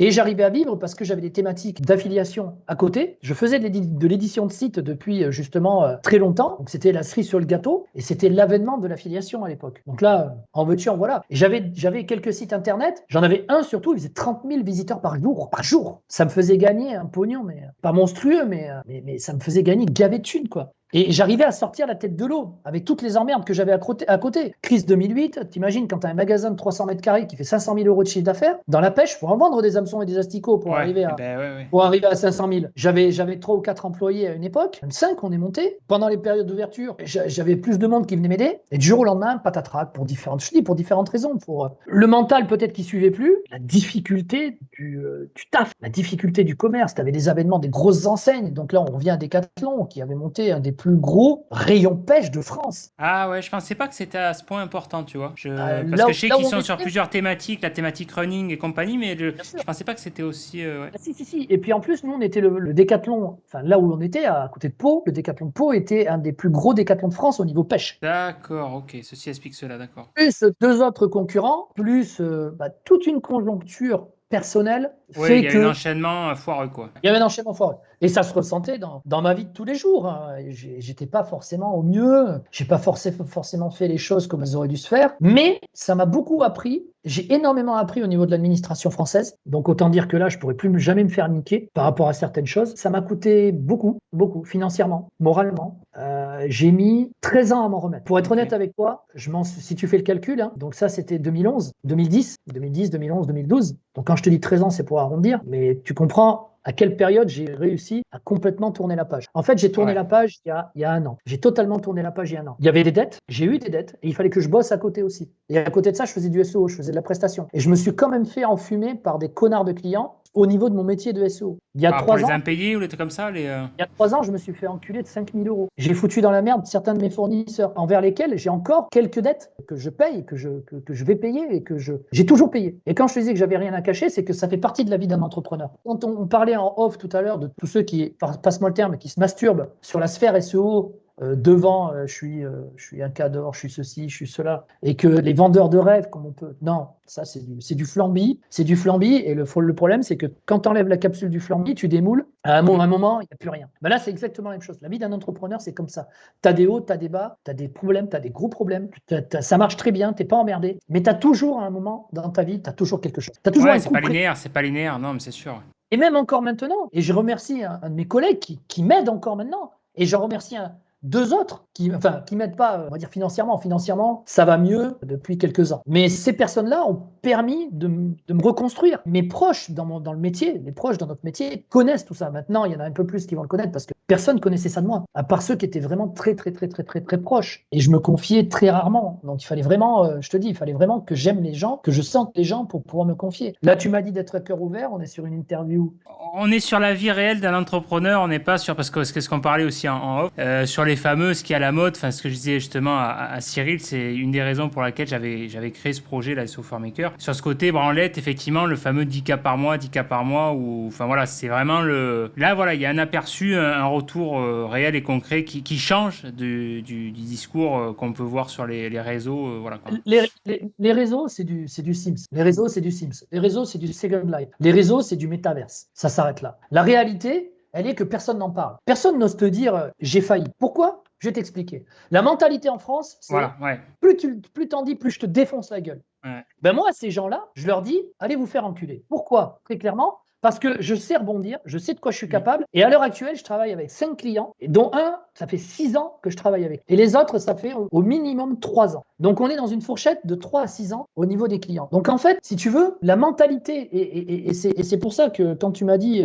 tu m'as parlé dans tes messages sur Twitter avant de faire ce podcast, cette conf, que tu me dis, j'ai besoin de replacer l'humain au milieu de notre métier. Et c'est exactement mon mindset. C'est-à-dire que je ne supporte pas l'injustice, mais c'est peut-être aussi, je te parlais tout à l'heure, voilà, une conception de la vie et une conception de comment je suis fait, et qui a résonné en moi il n'y a pas si longtemps que ça, m'a ouvert les yeux sur comment je suis conçu, entre guillemets, et c'est quelque chose qui a mis beaucoup de réponses sur énormément de questionnements que je pouvais avoir. Et dont un qui était pourquoi l'injustice me touchait autant. C'est exactement la même chose dans notre métier. Et moi, on m'a mis dans la merde, et j'ai foutu dans la merde d'autres personnes. Et ces personnes-là m'ont aidé, et j'ai encore quelqu'un qui m'aide là dernièrement. Ah ouais, par effet de chaîne, quoi. Par effet de chaîne. On m'a mis sur la place publique il y a quelques années pour 250 €. Je disais au gars, t'inquiète, je vais te payer, mais je suis dans la merde, je viens de me faire planter. Le mec, il a rien voulu savoir. Il a attendu un peu. Au bout d'un temps, je le comprends. Je le comprends en même temps. Mais tu t'affiches pas sur la place publique. Qui l'entend un jour, ça se réglera, et cordialement. Le fait, si tu veux, de l'enchaînement de tous ces événements-là, par rapport au business, par rapport à l'entrepreneuriat, par rapport au fait qu'il y a deux mondes. Moi, ces deux mondes, je le supportais plus et je ne le supporte plus. D'où le fait que j'arrive très facilement à me clasher sur LinkedIn ou que je pars très vite dans les tours. Moins maintenant, beaucoup moins maintenant, parce que je me suis calmé par rapport à ça. Déjà, les gens font ce qu'ils veulent. J'ai quand même mis un peu d'eau dans mon vin, les gens font ce qu'ils veulent. Ouais, c'est quoi à dire, mais tu pourras pas empêcher effectivement de... Mais non, tu peux pas l'empêcher et tu peux pas non plus revenir en arrière sur ce que les gens ont pu faire, sur ce que les gens ont pu dire. Tu peux juste essayer d'avancer avec et tu peux juste essayer de te construire avec ça. Et c'est ce qui a fait que ça a fait toute la personnalité que je suis maintenant. Ça a fait que je donne énormément. Ça fait que quand on vient me demander un conseil, le conseil va durer 3 heures. Au lieu de durer 5 minutes, mais parce que je vais tout donner. J'ai un partage. Tu vois, c'est là où je me rends compte qu'il y a quand même des points communs. Il n'y a pas de rencontre aussi par hasard, parce que tu parlais de la blessure d'injustice, et c'est vrai que moi, c'est pareil, j'ai une résonance qui est quand même forte. Et c'est vrai que quand tu as ce côté un petit peu, intégrité, tout ça, c'est pas toujours évident à prendre du recul, quoi. Effectivement, après, tu arrives à force avec les années, parce que, sinon, t'en as marre, ça te bouffe, quoi. Mais c'est vrai que des fois, c'est pas toujours évident, ouais. Non, c'est pas évident, t'as entièrement raison. Et encore plus, quand tu mets dans la merde d'autres personnes, moi, ça même encore maintenant, il y a des fois, je me dis, putain, mais comment on aurait pu le faire autrement? Bien, celui qui viendra me dire, moi, je suis dans la merde dans ma vie. Non, c'est connerie, ça. C'est connerie. Depuis ma première boîte, c'est depuis 3 ans. Moi, je connais aucun entrepreneur honnête, en tout cas, qui a jamais eu de... Ou alors, déjà c'est suspect parce que... Mais ce que tu dis, c'est ça, hein, c'est la culture de l'échec. En France, c'est pas... Enfin, bref, c'est culturel, mais ouais. C'est culturel, et il faut que tu répondes à certains critères, il faut que tu correspondes à un moule. Ouais, et j'ai toujours répondu à ce moule-là, alors que rester soi-même pour être la meilleure des choses, et tu essayes de correspondre à un moule pour te reflète la société, qui n'est pas forcément toi. Et ça t'amène sur des dérives, et des choses qui sont... que tu exergues à la fin. Parce que c'est pas toi. Alors que ma bonne humeur, ma joie de vivre, ma fidélité, et surtout ma bienveillance, c'est-à-dire que j'ai jamais voulu de mal à personne. Jamais. Si par à deux. Tu vois ce que je veux dire? J'ai une anecdote. Un mec, je vais le regarder sur Google, voir vite fait si on prend encore la place maintenant.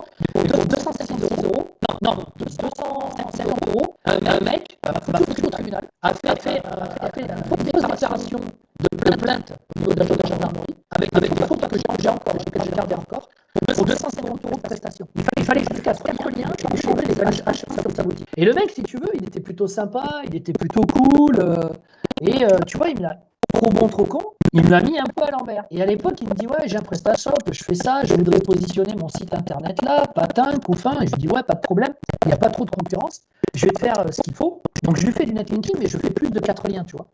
Je savais que le netlinking à l'époque, ça allait le pousser. Et ça allait le mettre devant Amazon. Je le savais, j'en étais sûr. Et si tu veux, j'ai mis un peu de temps à faire le changement, un peu de temps, 15 jours, de la balise H1. Parce qu'il fallait que je change la hiérarchie de texte de cette page-là. J'ai fait du netlinking, 3 semaines après, il passe premier sur la rue. Le mec, il m'appelle, il me dit, vous avez toujours pas changé le texte? Ah putain, mais c'est fou ça. Je lui dis, mais attendez, parce qu'en fait, il y a un ordre dans le devis que je vous ai fait. Il me dit, oui, Oui, vous auriez dû commencer par ça. D'accord, attendez, excusez-moi, déjà, vous ne pas dessus comme ça, vous êtes à 250 euros. Et vous avez vu, vous êtes premier.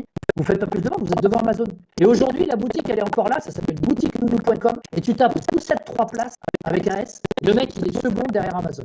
Ce mec-là, à l'époque, il me disait, vous savez comment je travaille, monsieur, moi? Attends, c'est quoi, t'as dit Poussette 3D, c'est ça? Boutiquenounou.com. Putain, on va lui faire de la pub en plus, quoi. La requête, c'est Poussette 3 places. 3 places avec un S à la fin. Et donc, ce mec, tu sais ce qu'il me dit à l'époque? Ah ouais, boutique nounou, c'est marrant ça. Ce qu'il me dit, le mec, à l'époque? À l'époque, le mec, il me dit, et j'en ai rien à foutre s'il m'entend, et je lui dis, t'inquiète pas, je vais m'occuper de ta boutique. Si un jour, je m'occuperai de ta boutique. Et le mec, il me dit, vous savez comment je fais, moi, pour faire tourner mes sociétés? Je fais des crédits au niveau des banques, je me mets en liquidation judiciaire, et comme ça, pendant 2 ans, je paye pas les crédits. J'emmagasine du pognon, et quand j'ai le pognon, je paye pas d'impôts, je paye rien, je paye pas d'intérêt, et je paye, et je rembourse mon crédit comme ça du jour au lendemain. Et c'est une petite aparté, c'est une bonne niche, ça d'ailleurs, hein, bref. Mais tu sais, ça me rappelle, ça, c'est ton histoire, là, c'est marrant, parce que, enfin, c'est pas marrant, mais c'est pas le terme, mais une thématique particulière. Et là, tu parlais aussi de Brioude, mais là, c'était dans l'autre sens, où en gros, donc là, dans la boîte dans laquelle je travaillais, donc tu sais, t'as pour ce côté, on va dire, un peu conventionnel, papier, quoi, en gros, qui signe pour quelque chose, tu vois, donc on faisait une liste de 25 mots-clés, tout ça, pour, voilà, pour savoir ce qui paye, quoi. Mais en gros, cette liste-là, c'était plus pour le côté formel, on se formalisait pas à ça, parce que ça avait pas de sens, quoi. On positionnait le site sur un ensemble de mots-clés, et notamment les mots-clés stratégiques, quoi, des mots-clés qui rapportent, quoi. Et après, dans la liste, il y avait toujours un petit peu des mots-clés à la con, tu vois, pour essayer de varier, des trucs comme ça, tu vois. Et dans cet exemple, le côté trop bon, trop con, je me suis dit, putain, mais il y a des mots-clés, je sais que c'est bidon, quoi, ça va rien apporter. Mais c'est le genre de mots-clés qu'ils voulaient parce que, tu sais, ils se sont mis bien en tête que pour eux, c'est super important, tout ça, tu vois. Mais il y avait, je sais pas, peut-être 10 recherches, je vous en sais rien, tu vois. Ils disaient, ouais, je fais le truc et tout, bon. Et là, j'ai dit, c'était pas prévu dans le contrat, j'ai dit, allez, je vais le mettre bien, je vais le positionner sur des mots-clés, mais vraiment, il va être leader sur cette thématique, tu vois. Je le mets bien. Putain, il est positionné en top mots-clés et tout. Je te jure, on était, ça je me rappellerai toujours. Hein. Et depuis, j'ai jamais plus fait cette erreur aussi. Ah oui, non, c'est ça, putain, il devait renouveler son contrat le jour même. C'était un jeudi matin. La nana, elle m'appelle. Ouais, donc il était quelle heure? Il était, 9h du mat. J'arrive, tac, au bureau. Ouais, là, elle était pas contente et tout. Elle m'incendie, la nana, parce qu'elle devait renouveler son contrat. Elle avait une réunion de direction et elle devait, en gros, convaincre son supérieur de renouveler le contrat. Donc c'était le jour même, c'était en fin de journée. À 17h, elle avait la réunion. Et là, moi j'étais là, je vais la mettre bien et tout, parce qu'il y avait un bon feeling pendant plusieurs années. Je dis, allez, tac, au moins comme ça, on va assurer les arrières pour le renouvellement et tout. Et je m'attendais pas du tout à cette réaction. La nana m'appelle furieuse, quoi, tout. Ouais, putain, il y a ces mots-clés là, donc il y avait 5-6 mots-clés à la con. Ouais, on n'est pas positionné, du coup ça va pas. Et j'ai dit, mais écoutez, regardez, je vais positionner sur les mots-clés. Ouais, mais c'était pas prévu dans le contrat. Enfin, tu vois, on marchait sur la tête, quoi. Et du coup, alors ce que j'ai fait, donc j'avais pris à l'époque, j'avais foutu à LFE, la ligne Farm Evolution, je lui avais foutu un blast, tu vois. À 10h, je me rappelle, à 10h, j'étais furieux, j'ai dit putain, je vais le blaster dans son bordel. Et du coup, 1 heure après ou 2 heures après, parce qu'à l'époque, ça marchait bien le référencement un peu express, là, tu vois. Il n'y avait pas autant de garde-fous. Ouais. Et je la rappelle 1 heure après, je dis voilà, ça y est, vous êtes positionné, vous êtes contente. Ah, comment vous avez fait? Enfin bref. Mais tu vois, mais un truc à la con, quoi. Un truc qui, c'est des débiles. C'est encore le problème maintenant, c'est-à-dire que. Et ça, c'est notre faute. Et là, j'en veux à certains de mes collègues qui, pendant des années, ont martelé certaines choses et ont balancé des vérités qui sont leurs vérités, mais qui ne sont pas forcément celles que tu pourrais utiliser pour avoir du résultat. Et malheureusement, les gens lisent et écoutent énormément de conneries sur le web, énormément, et prennent tout pour argent comptant. Ce qui fait qu'on est focalisé. Maintenant, les gens ont des œillères, avec tout le respect que je dois à tout le monde, et j'aime beaucoup les gens, pour te dire. Je suis quelqu'un de très, trop, tu vois, trop pas guimauve, mais je suis naïf. J'ai ce côté très naïf de donner ma confiance, et après... par derrière d'en prendre énormément. Ça, bon, tant pis, c'est comme ça. Mais on entend tellement de choses qui sont aberrantes et que les gens prennent pour argent comptant, quoi. Moi, il y a des trucs, quoi. Enfin, on parlait de netlinking tout à l'heure, de dire que le netlinking est interdit sur Google, mais jamais c'est écrit dans les guidelines de Google. Enfin, faut que les mecs, ils arrêtent de se branler. C'est écrit en conditionnel, quoi. Ouais, puis c'est un peu la base de l'algo, en plus. C'est un peu... Mais c'est ça, mais acheter des liens pourrait nuire à votre positionnement. Et en dessous, Google, il écrit, nous avons conscience que d'acheter des liens pour de la publicitaire peut, mais nous en prenons compte dans notre algorithme et compagnie. Donc, mais non, les gars, Google a dit que c'était interdit parce qu'il y en a certains qui ont dit depuis 20 ans qu'ils disent que c'est interdit. Mais c'est de la connerie. Alors que on sait peut-être pertinemment que sur certaines thématiques, si tu vas pas foutre du netlinking et que tu n'es pas plus agressif que les autres en termes de netlinking, bien sûr avec tout ce qui va derrière, c'est-à-dire un site propre, un serveur propre, on parle plus de triptyque parce qu'il y a les réseaux sociaux, il y a des leviers annexes qui rentrent dans les web core vitales, la vitesse aussi maintenant. La vitesse, pour moi, c'est la vitesse de crawl d'un site internet qui est super important. Tout ça, ça rentre en ligne de compte pour le positionnement. Mais le netlinking, c'est encore là. Alors, je vois que c'est en train de diminuer par rapport à ce qu'on pouvait faire avant. Et là, je pense qu'avec le dernier update, En fait, tu contactes les gens. Faut être plus filou, quoi. Avant, tu pouvais te permettre d'être plus bourrin, plus tu pouvais, voilà, t'avais pas. Mais c'est vrai qu'aujourd'hui, disons que ça demande plus de dextérité, quoi, plus de souplesse, quoi. Mais après, oui, c'est toujours le cas. Mais le problème, Seb, c'est que tu vas sur LinkedIn, tu les as tous en train de dire, il faut pas faire du netlinking, mon site. J'en ai. Attends, je fais des formations GSA. Ranker X, SEO, ouais, mais ces mecs-là, j'aimerais bien avoir leurs résultats aussi de ranking, tu vois. Si, ils vont arriver à se positionner, mais ça m'étonnerait qu'ils arrivent à se positionner sur une requête à 400 000 recherches mensuelles, comme j'ai pu le faire il y a pas longtemps, alors que le site internet, il n'avait jamais vu le top 10 depuis 4 ans, quoi. Et on arrive à se maintenir sur du Agence Immobilière Paris. Agence Immobilière Paris, on se maintient dans le top 5 aujourd'hui, dans le top 4. Et on a touché le top 2, tu vois. J'ai des exemples, alors autant j'ai des exemples de merde, comme j'ai cité avant, mais j'ai aussi des gens qui m'ont dit, merci, vous avez sauvé ma boîte. Le Chamarel Spa, qui est un spa à Caen. La dame, je l'ai eu au téléphone. À l'époque, je travaillais avec cette agence à Caen, là, pour une question d'administratif, je suis pas du tout administratif. Un rapport, tu vas mettre 4 ans à l'avoir. Par contre, tu vas être positionné. Oui, ben voilà, c'est ça, c'est du pragmatique, mais c'est ça. Mais tu sais, malheureusement, administrativement, je sais pas, c'est peut-être le fait que j'ai eu des emmerdes avant avec l'administration non, mais dans ma tête. surtout qu'en plus ce que tu dis, encore une fois, c'est juste d'apporter de la valeur. Enfin, le rapport, on s'en branle, c'est pas ce qui va le faire ranker, quoi. C'est pas. Et tu sais que la meilleure anecdote que j'ai eue depuis que je fais ce métier, honnêtement, ça m'a fait halluciner le mec. Donc c'était dans une thématique santé, et je me rappelle en plus, je l'avais en suivi, et donc je lui fais son suivi, tout ça. Je m'étais pris la tête en plus parce qu'il passait par une agence web. Enfin bref, ok, je lui fais son truc, tac tac, je le mets bien avant de partir en voyage et tout en Thaïlande. Et le mec, il me contacte en panique, tu vois. Merde, qu'est-ce que oui, parce qu'en plus, putain, c'est ça. Oui, parce que le mec, il devait faire une refonte. J'ai dit, attendez, ne faites pas la refonte, man. Faites la refonte en gros avant que je me barre, ou sinon, attendez mon retour. Le mec, il m'écoute pas. L'agence web, patati patata, bien sûr, elle fait la refonte pendant que j'étais. Je te jure, je me rappellerai toujours. J'étais en Thaïlande à Koh Phi Phi. Je rentre le truc, je vois le mec, le site, putain, le site refondu. J'étais fou. Enfin, je le contacte et alors en panique et tout, il me dit ouais ça va pas et tout et je croyais qu'il y avait un gros problème quoi. Le mec il me dit ouais non on est débordé de commandes et tout, comment on fait pour annuler les résultats de ranking et tout. J'ai dit pardon, j'ai pas bien entendu là. J'ai dit non parce que du coup là on doit prendre un entrepôt tatati tatata. J'ai dit non ça va pas être possible ça par contre. J'ai dit on peut essayer de faire une bidouille tu vois sur sur les paniers tu vois en gros rupture de stock et compagnie. Ça fait vachement plaisir quoi. Tu te dis putain j'ai bien taffé quoi. C'est ça et paradoxalement dans la découverte du client, le mec il te l'a jamais dit ça. Ne m'amenez pas trop de commandes parce que sinon je pourrais pas suivre. C'est ça qui est vachement bien dans notre métier où on est toujours obligé de se renouveler. Ton exemple, on est un cas très concret, c'est-à-dire que tu feras plus la même erreur. C'est-à-dire que le client quand tu vas l'avoir, un autre client quand il viendra, tu fais l'e-commerce, ok d'accord, mais t'as les reins assez solides pour tenir si je te positionne parce que potentiellement tu peux arriver à ça quoi. Et là le mec il devient blême, tu sais. Et à contrario, quand il n'y a pas d'appel, le mec il te dit ouais putain c'est ta faute. Non mais attends, ok, j'ai fait un audit de ton site avant de commencer le référencement, je t'ai dit, il faut faire ça, il faut faire ça, il faut faire ça. Pourquoi ma note de qualité n'est pas assez élevée sur SEMrush. Est-ce que c'est grave, docteur? Oh non, putain. Ah putain quoi. Je vais pas commencer à tirer à balles réelles parce que là sinon on n'a pas fini. Je préfère rien dire sur les outils parce que on a quand même une communauté FR qui a fait avancer le business d'une manière extraordinaire. Même pour moi un peu trop commercialement parlant, c'est-à-dire que maintenant c'est la foire à neuneux, il y a un outil qui se crée tous les matins, mais par des mecs qui sont très compétents et qui ont fait avancer notre métier. Et c'est pour ça que je respecte ces gens-là, même si certains, j'ai jamais gardé les cochons avec eux et je les garderai jamais, ou les chèvres en montagne, j'en sais rien s'ils ont une bergerie. Mais j'ai du respect pour ces gens-là que j'ai accompagné j'ai mis ma petite pierre à l'édifice, mais eux étaient sur le devant de la scène. Ces mecs-là sont sur le devant de la scène. Ils ont fait avancer notre métier. Derrière, il y avait des gens en off, mais ils ont quand même permis. Donc moi, j'ai beaucoup de respect pour Non, c'est vrai que ça s'est vachement professionnalisé. Honnêtement, c'est vrai que tout c'est, comme tu dis, bah voilà, il y a forcément le côté commercial business, mais c'est vrai que ça a quand même participé au jour d'aujourd'hui, celui qui veut se lancer dans ce milieu-là. Alors l'inconvénient qu'il pourra jamais avoir, bah voilà, Google avant c'était beaucoup moins opaque, tu pouvais te permettre de tester, tu avais des résultats assez, enfin voilà, il suffit d'interpréter la data, c'était assez facile, hein, voilà. Au jour d'aujourd'hui, c'est quand même plus compliqué si t'as pas connu avant, mais par contre, l'avantage c'est qu'effectivement, tu as beaucoup plus d'outils, c'est beaucoup plus accessible entre guillemets quoi. C'est ça, mais on est dépendant d'outils. métier. Là où tu as tapé dans le mille, c'est que avoir le spirit de l'analyse, ça se fait pas en un an, quoi.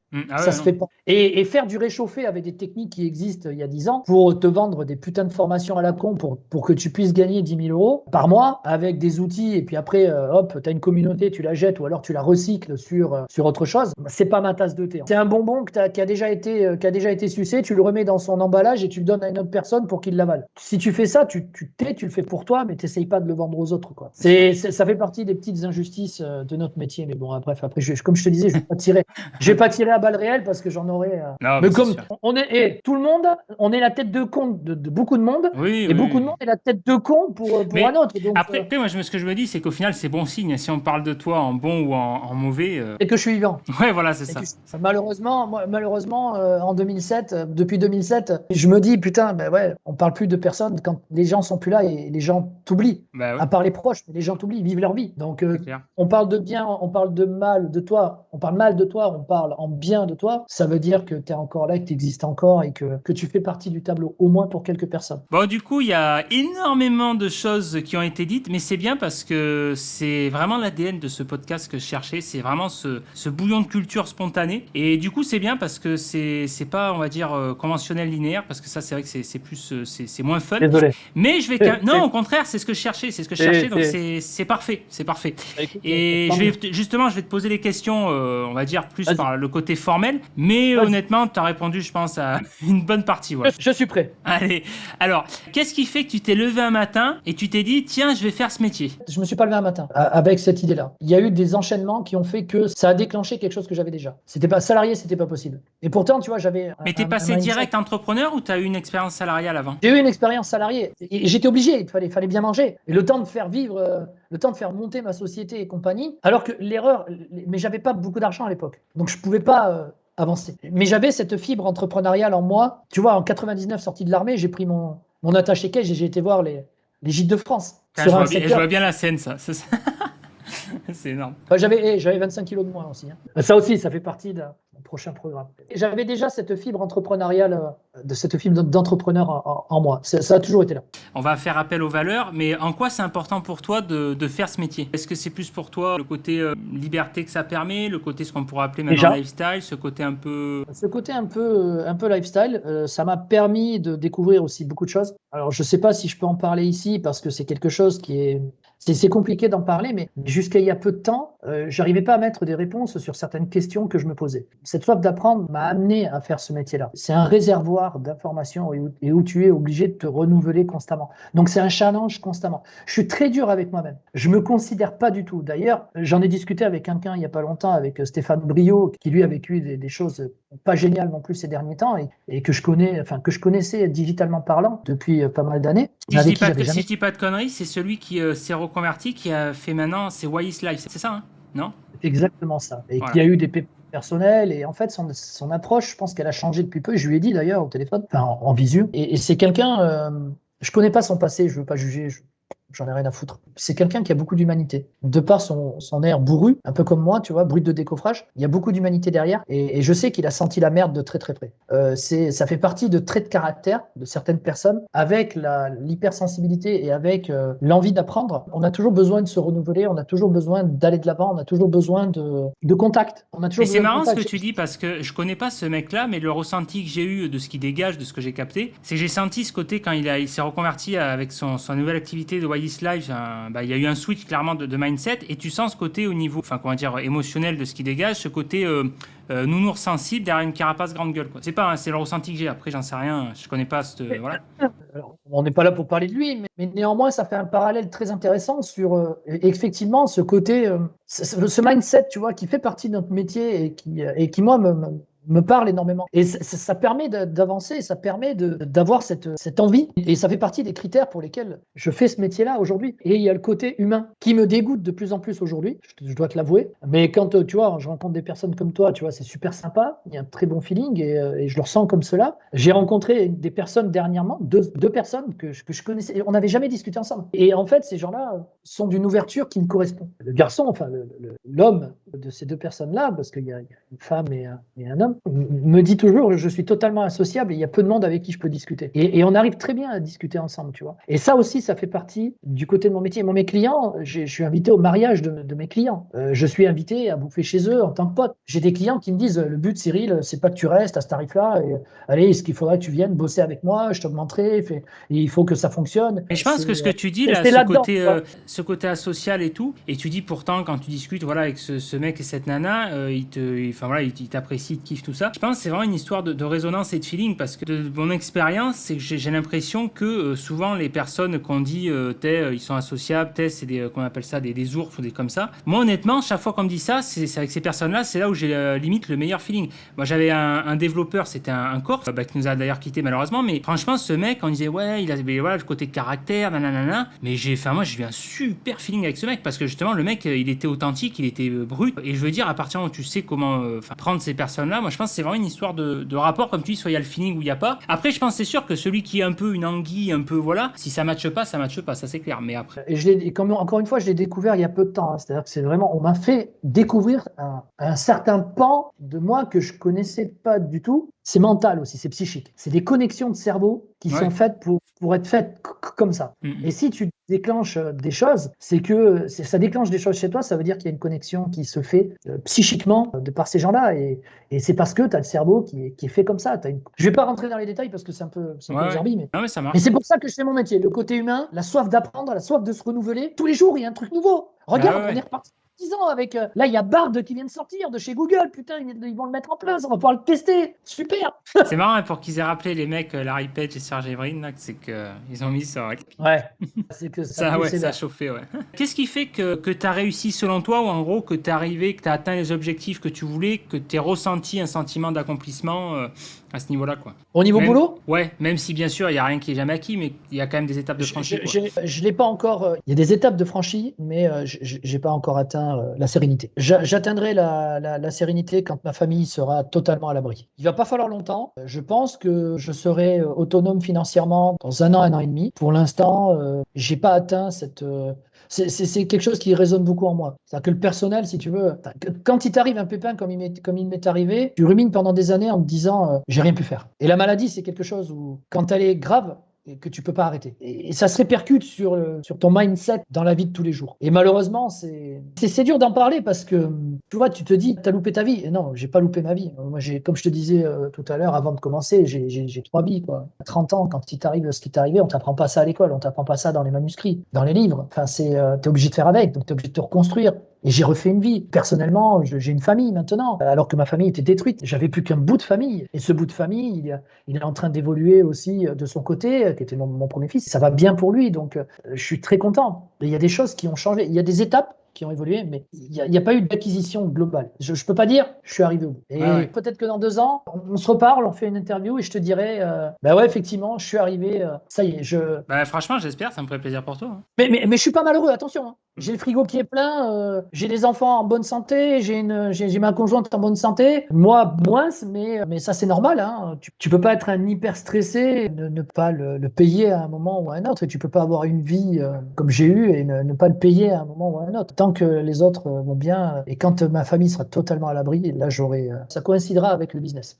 C'est pareil. Ok. Ouais, c'est le but parce qu'après, voilà, je pense qu'on poursuit cet objectif dans l'idéal de faire en sorte que tu adaptes ton travail à ton mode de vie ou qu'en gros, tu essaies de trouver cet équilibre qui est pas évident toujours. C'est ça. Et comme on est obligé toujours de se reconstruire et que c'est pas simple et qu'il y a toujours des gens pour te mettre des bâtons dans les roues. Comme disait ma grand-mère, pour vivre heureux, vivons cachés. Ouais, c'est vrai, c'est vrai. Là, c'est pas tellement ce que je fais, mais bon.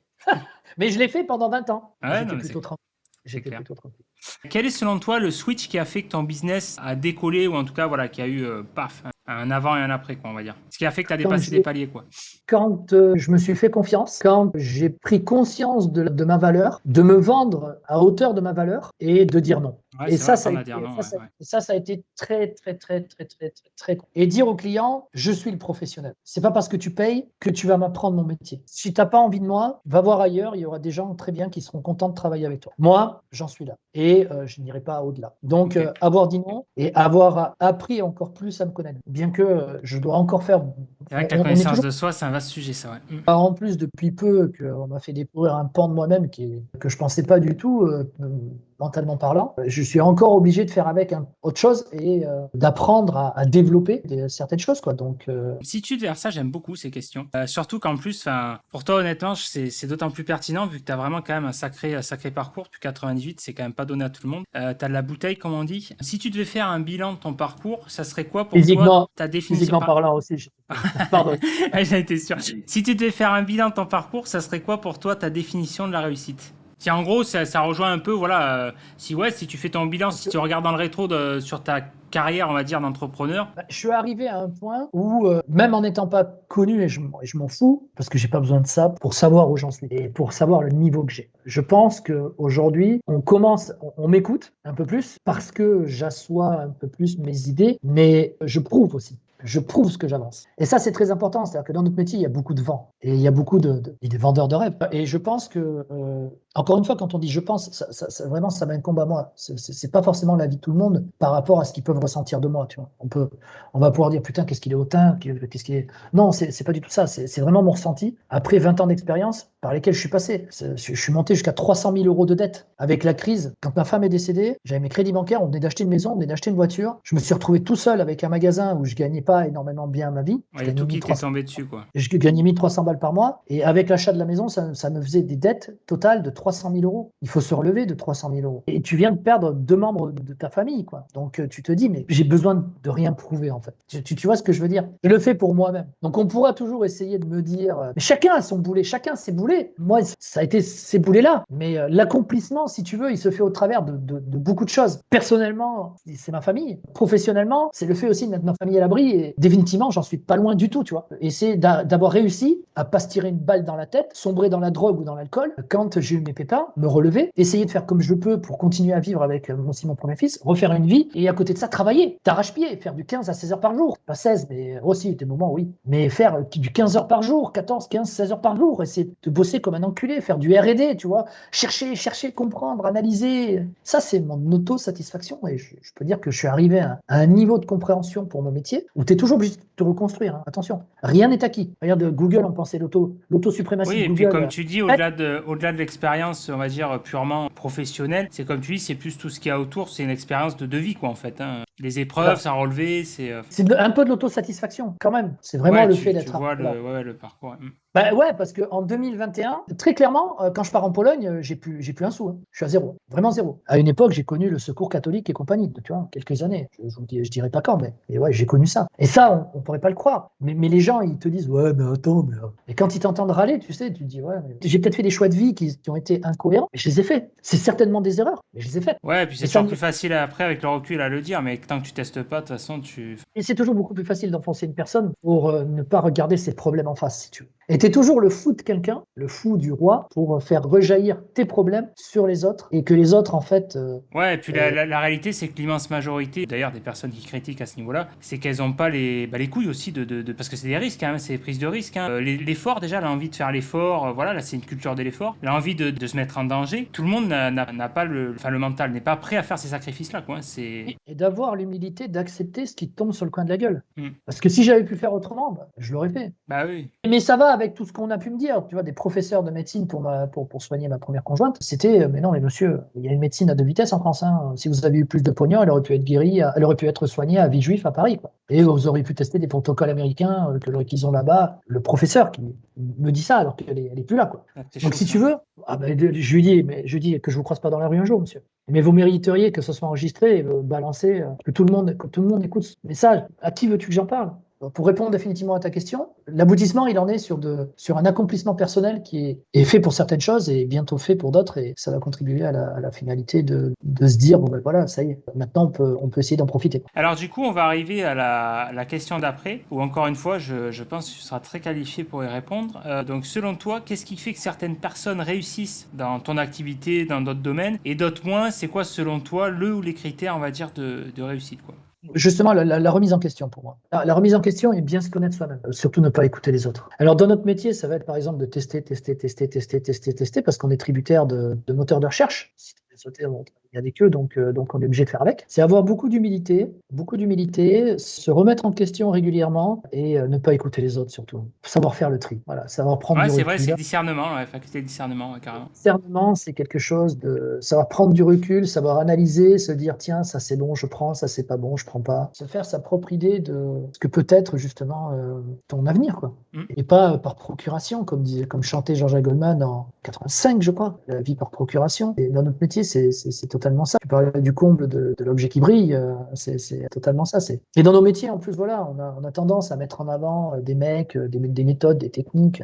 Enfin, franchement, sur Google, si tu amènes du contenu et que tu fais de la popularité, enfin, je veux dire, t'as rien d'autre, quoi. Si t'es Oui, oui. pertinente, il y a pas de solution, il y a pas de solution miracle. Le reste, Non, c'est du bullshit. oui, oui, la base ça reste les mêmes, hein, ça c'est clair. C'est juste à Ah, ça- adapter après en fonction des techniques du moment, mais la base reste la même. Donc voilà, humilité, remise en question et faculté d'analyse. Alors, c'est quoi ton mode de vie idéal, ton lifestyle, on va dire, même si je pense que je connais la réponse, mais plutôt digital nomade ou pas, enfin surtout pourquoi? Quel est ton rythme de travail actuel, sans forcément rentrer dans les détails en termes de, j'en sais rien, nombre d'heures par semaine et tout, mais pour essayer de cerner un petit peu ton quotidien, ton cadre de vie, quoi.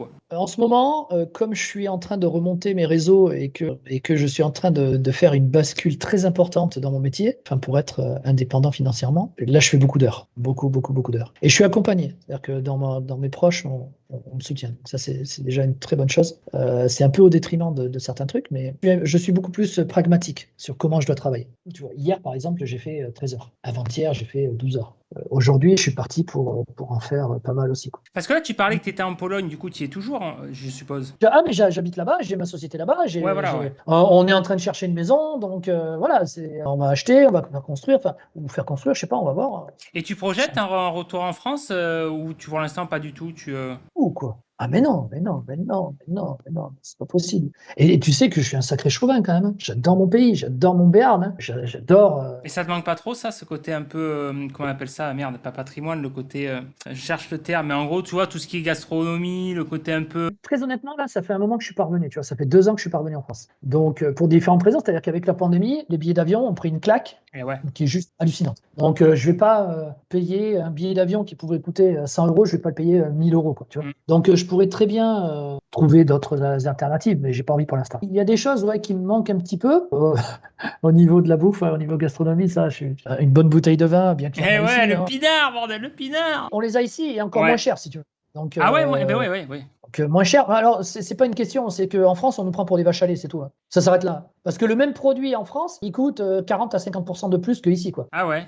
Mais c'est marrant parce que j'aurais pensé que, enfin, quand tu dis moins cher, c'est par exemple du vin exporté, enfin, du vin importé en Pologne ou... Du vin importé, bien sûr. Ah Du ouais. vin importé en Pologne, il est 30 à 40% moins cher qu'en France. D'accord. Mais tout. Enfin, en Asie, c'est pas pareil, par contre. Non, mais on est en Europe. Ouais, non, mais c'est vrai, ouais. On est en Europe, donc tu as 2500 km, quoi. Tu as 1500 km, tu traverses l'Allemagne, tu as 1500 km à la frontière française. Ouais, t'as le fret, t'as pas besoin forcément de passer par l'avion, ouais, ouais. Un container à l'époque, quand je fais venir des produits de Chine, c'était 4000 balles. Aujourd'hui, on est rendu à 10 000 euros pour un container, quoi. Donc, voire plus pour certains containers. Donc, je te parle pas du frigorifique et compagnie. Ici, ouais, c'est cool. C'est cool. Et en plus, ouais, la bouffe me manque un peu. Mais quelques potes me manquent aussi. Puis j'aime bien voir mes clients. Puis ma famille, j'ai quand même ma famille là-bas.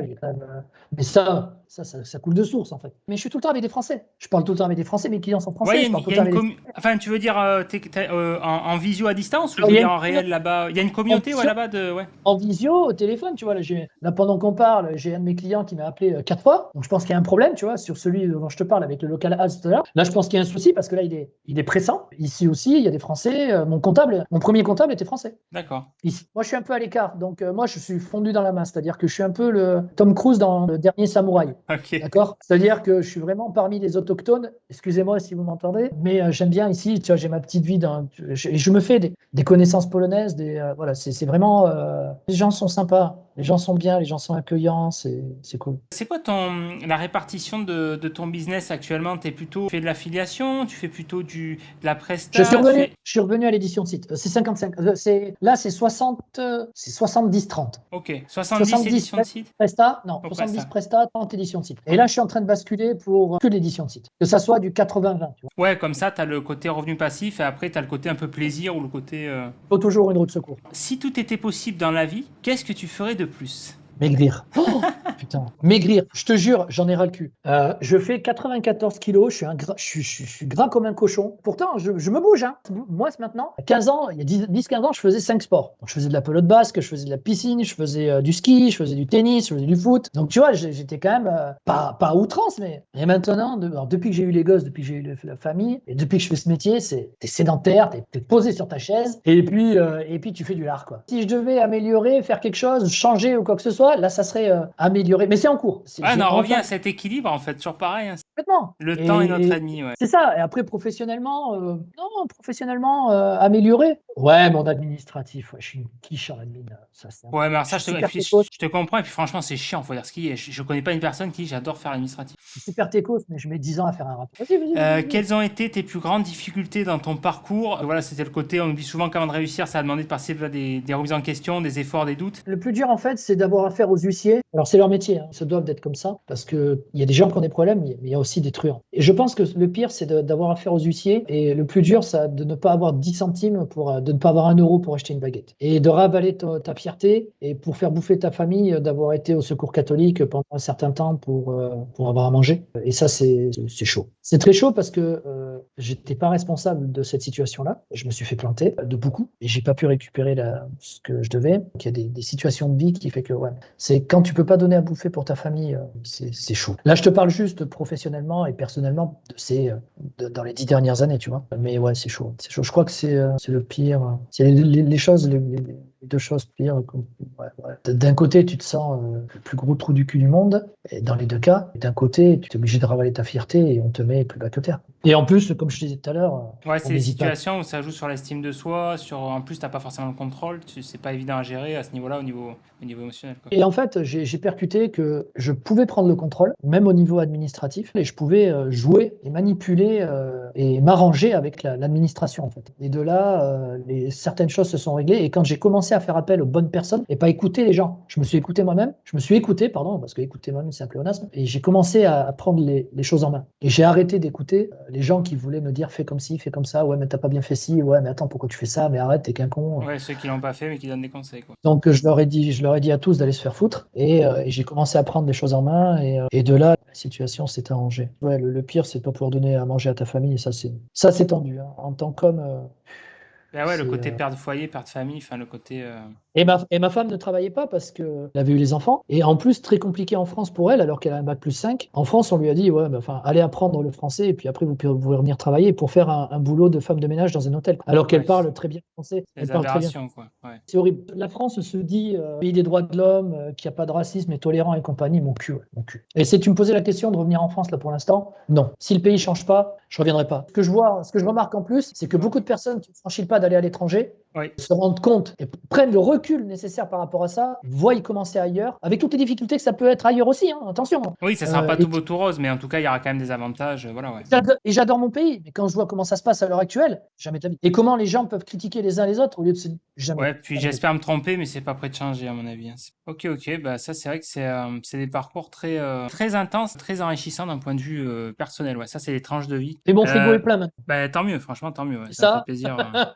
et ça, tu sais quoi, ça vaut tout l'or du monde, hein. Ah ben non, mais carrément, quand tu t'en relèves, c'est clair. Si tu avais la possibilité de remonter le temps et de tout recommencer avec tes compétences actuelles, tu ferais quoi? Est-ce que tu ferais la même chose, différemment, et pourquoi? Ah non, je serais gigolo, tu rigoles ou quoi? Ah, je serais gigolo, avec mes connaissances professionnelles ou personnelles, les deux peut-être?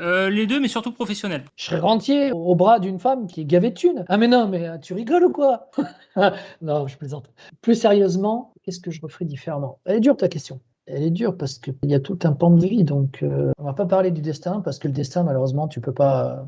Quand les choses sont écrites, elles sont écrites. Tu peux rien faire. Vraiment, qui m'incombe, où j'aurais pu être responsable et changer avec tout ce que je sais maintenant, ce serait d'être soi-même. Ça, c'est d'être soi-même et de ne pas vouloir correspondre au moule de la société, de développer le plein potentiel que je peux avoir maintenant et connaître maintenant et ne pas écouter les autres et se connaître soi-même. Je pense que c'est ce que je referais avec la connaissance que je peux avoir maintenant, que ce soit au niveau personnel ou professionnel. Attention, c'est vraiment ça. Ne pas écouter. Ce qu'on disait un peu tout à l'heure, avoir ce recul et ce discernement, se connaître soi-même et connaître sa valeur. Après des erreurs, Ouais, j'en ai comme ça. Des bonnes choses, j'en ai comme ça aussi. Donc, il y a des bonnes choses que j'aurais pas envie qu'elles se C'est passent ce non qui plus, fait la hein. richesse du parcours, de toute façon, hein, c'est clair. Hein.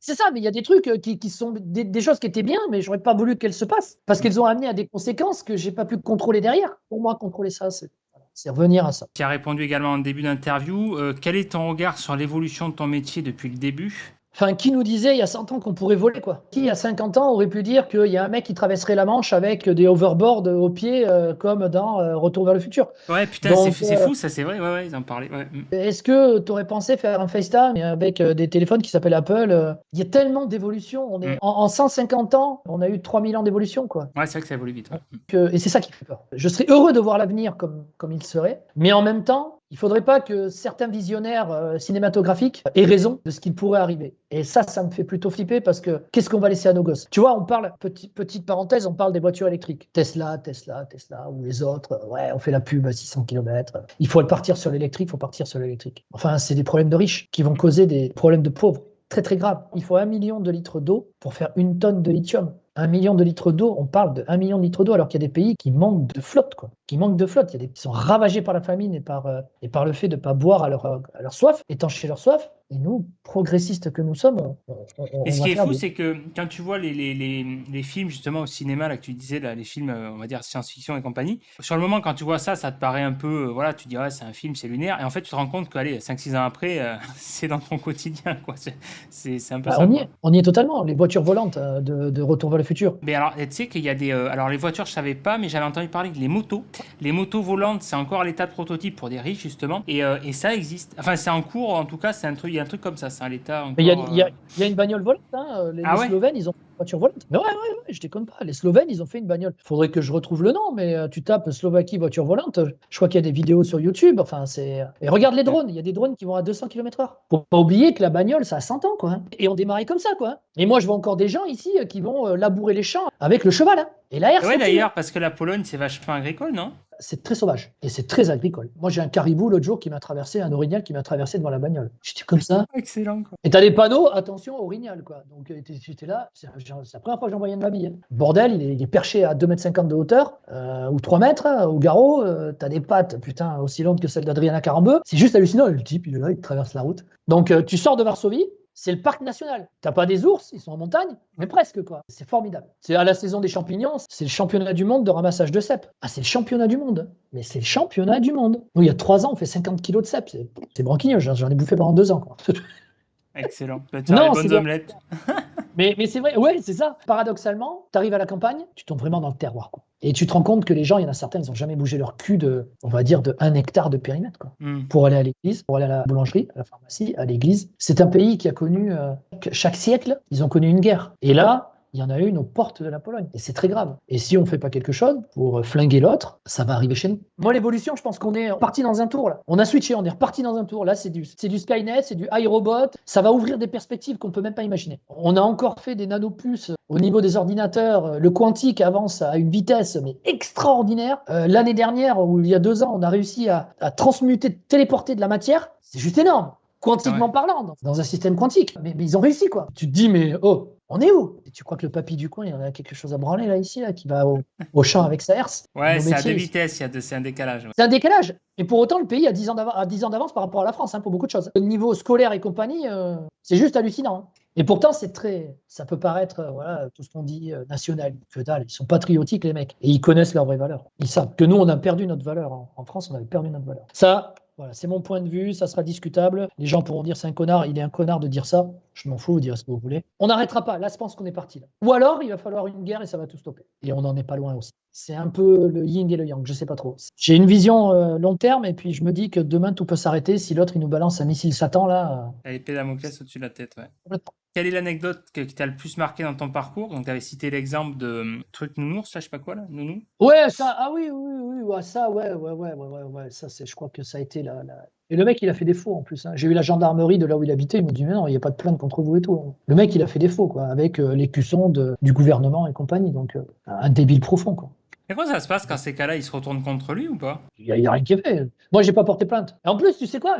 Pour qu'il me lâche la grappe, je lui ai filé ses 250 balles. Même pas pour la conscience, pour être tranquille. J'ai acheté ma tranquillité, alors que j'avais fait le boulot et il est toujours positionné. Bref, Ouais, ça c'est le premier qui m'est venu en tête parce que ça a peut-être été le plus marquant, effectivement, mais j'en ai d'autres. Ouais, je me suis fait enculer de 5000 balles par un confrère SO, ouais, à Pau, alors que moi j'ai toujours payé ce que je devais, même avec le temps. Et il a pignon sur rue, hein. C'est du Ouais, passé. ça c'est un milieu particulier quand même, ouais. Alors que moi, ça me ronge de ne pas avoir réglé certains soucis encore. Donc, tu vois, bien que c'est pas extraordinaire, ça se réglera, il n'y a pas de problème. Mais ça me met encore mal à l'aise, tu vois. Oui, c'est plus pour le principe, c'est pas tant pour la somme, mais c'est plus pour le principe, ouais. C'est une question ouais, de principe, ouais, de principe et d'intégrité. Si tu devais donner des clés pour réussir donc, dans ton domaine, ce serait quoi selon toi? Ouais, ben, comme je disais tout à l'heure, ce serait la persévérance, l'humilité et le fait de tester et de se connaître soi-même. Voilà, de tester, tester, tester, tester, tester. C'est ce que m'a dit un confrère. Il m'a dit, Cyril, tu veux réussir dans le métier, teste. Tu fais tout le temps des tests. Tu testes, tu testes, tu testes, tu testes, tu testes, tu testes, tu testes.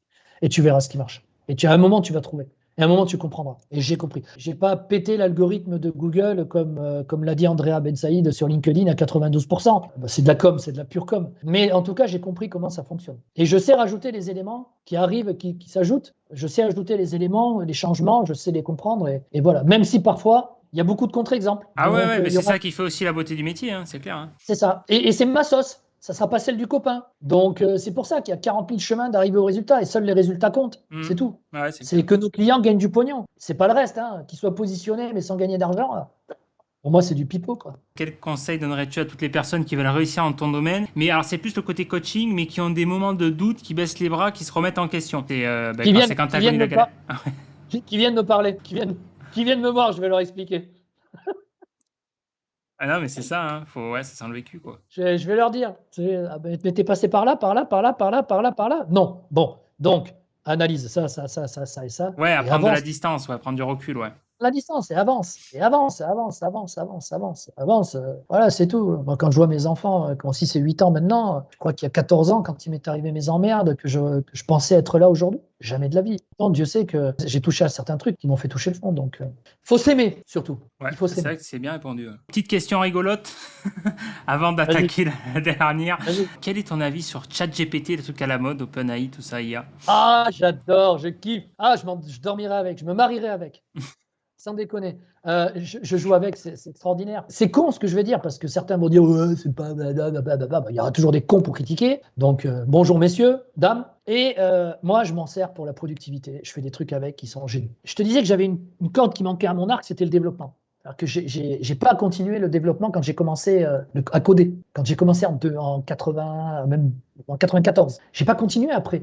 Donc j'ai des connaissances en certains langages de développement. Mais après, j'ai arrêté. C'était juste, je voyais ça je comprends le PHP, je sais coder en PHP, mais je ne vais pas aller faire un WordPress en PHP, tu vois. Et là, avec ChatGPT, j'ai commencé à m'intéresser au Python, j'ai commencé à m'intéresser au C Sharp, et j'ai commencé à m'intéresser au Hugo. Mais putain, mais Hugo, c'est quoi ça? Hugo, c'est un langage de programmation qui a été créé par Google. Ok. Et en fait, avec Hugo, tu as des templates pour faire des sites internet et tu peux monter un site internet en Hugo en 25 minutes depuis ton Windows.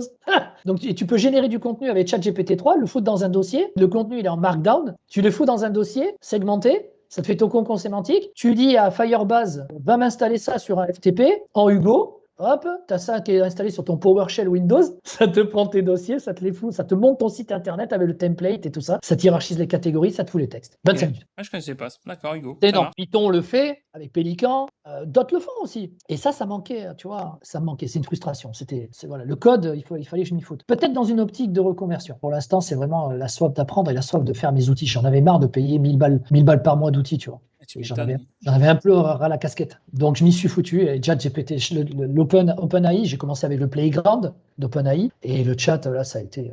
On va voir ce que va nous sortir Google. On va jouer avec Bard, là, et non Sparrow. On va voir ce que ça fait. Mais pour l'instant, ouais, le chat, Ok. c'est énorme. Bah après, c'est vrai qu'il y a quand même du Ça me sort potentiel parce que moi, ça me fait penser à la génération de contenu automatique. Mais en gros, le switch a été sur le côté un peu lisible parce que jusqu'à maintenant, c'était de la bouillie. Et là, tu peux avoir un truc lisible par un humain, quoi. Alors, c'est sûr, c'est pas la manette de Proust, mais c'est un truc lisible, quoi. C'est un truc qui se. Voilà. C'est un truc qui peut rester cohérent. Alors, bien sûr, il faut le travailler, mais nous, on le parle qu'à notre niveau de création de contenu. Quand tu sais que ça peut te faire des analyses de marché assez pointues, tu lui donnes un contexte. Moi, j'ai fait des plugins WordPress avec. Alors, je dis pas qu'il y a toute la sécurité autour avec. Ça, non, du tout. T'imagines le gain de temps, le gain de productivité. Ah Ouais, non, non, mais c'est clair. je suis friand de ces trucs-là. Je suis un gros testeur d'outils. Faut que tu saches que je suis un très très gros testeur d'outils. Je Non, teste tous les outils. mais ça, c'est bien parce qu'il faut, comme tu dis, il faut tester. Et puis là, effectivement, ChatGPT, c'est quand même la boîte de Pandore. Ouais, c'est un peu. Ah, là, on a ouvert un truc, mon pauvre. C'est pour Et en ça que parlant d'outils, là, petit aparté, là, t'as testé toi SEO Autopilote? Parce que pour moi, c'est un peu il y avait quelqu'un qui m'avait parlé. Pour moi, c'est un peu le, comment dire, enfin, le petit frère de GSA,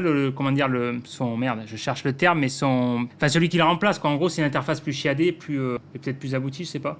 Ouais, c'est plus simple et on peut faire de très belles choses. En fait, comme dit un de mes collègues, l'outil, c'est juste le prolongement de ta main, en fait, parce que ça dépend de comment tu vas t'en servir. Alors tout le monde dit ouais, ça marche plus, ça marche plus. C'est très bien. Qu'il reste à dire ça marche plus. Oui. Mais le web, moi, je voudrais quand même préciser quelque chose. Le web, c'est pas juste un article sur un site internet avec un lien sur une adresse IP. Le web, c'est pas ça. Le web, c'est pas que du blog, hein. Le web, c'est une vision à 360, c'est des annuaires, il faut sentir l'odeur de la SERP. Si tu as besoin d'aller mettre un CV pour être consultant SEO, bah, tu vas mettre ton CV sur un site internet de CV où il y aura un lien à l'intérieur. Tu dois payer 5 balles, tu payes 5 balles. Tu fais du référencement local, il faut que tu aies au moins un Google My Business. L'outil fait pas tout, tu as ta compréhension. Mais SEO Autopilote, comme RankerX, GSA, MoneyRobot, Xromer, CNUC, des trucs qu'on connaît depuis des années. Moi, GSA, j'utilise tous les jours. Tous les jours, j'utilise GSA et je vais très loin. J'arrive même à poster des commentaires sur les sites de mes confrères en automatique avec GSA. Ah ouais, GSA, si tu lui donnes du contenu français lisible correctement Après, créé. ouais. Effectivement, je pense que l'erreur qui est faite, là, c'est ce que j'avais dit, là, des mecs qui me demandaient conseil, c'est que souvent, effectivement, ils croient qu'en gros, quand tu achètes l'outil, parce que c'est des outils entre guillemets nus, mais effectivement, il faut toute une infrastructure à côté, quoi. Enfin, un VPS, il faut des capsules, il faut des listes, faut des. Enfin, ou alors tu peux te les faire toi-même avec, comment ça s'appelle, avec Hreffer, voilà, le parseur, mais en gros, bref, il faut, pour que ça fonctionne bien, ouais, il faut tout un écosystème, quoi. C'est exactement ça, et c'est exactement ce que j'utilise au quotidien, c'est-à-dire que maintenant, je me fais mes propres listes avec Hreffer que j'identifie avec GSA Platform Identifier. Je vais même leur mettre une API de DOM Detailer au cul pour qualifier le Trust Flow et les liens sortants. Voilà quoi. Et RankerX, lui, c'est différent. RankerX, il va te créer des web de zéro.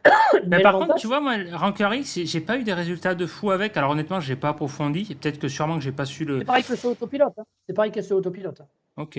C'est pareil. Ça dépend de comment tu vas créer. Déjà, il faut que tu aies des bons proxys. Si tu as des bons proxys, no problemo. Et si tu as des bons textes, no problemo. Moi, j'ai fait des textes en anglais sur de la crypto. J'ai fait indexer des web 2.0 en automatique en l'espace d'une heure. Tu as réussi à. Parce qu'en fait, c'est ce que j'ai essayé de retrouver avec le successeur un peu d'LFE, parce que ça, c'était top. Ouais. Et j'ai jamais vraiment retrouvé. Il y avait RankerX qui s'est rapproché. Ça n'existe plus, la FCS Networker. Et il y en avait un autre, là, quand ça s'appelait Turbo Web ou je sais pas quoi, Turbo Wizard. Mais j'ai jamais retrouvé ce côté vraiment, cette efficacité, quoi. Je sais pas. La méthode que j'ai, sans tout dévoiler, je lance avec du commentaire de blog, avec GSA, tous mes sites.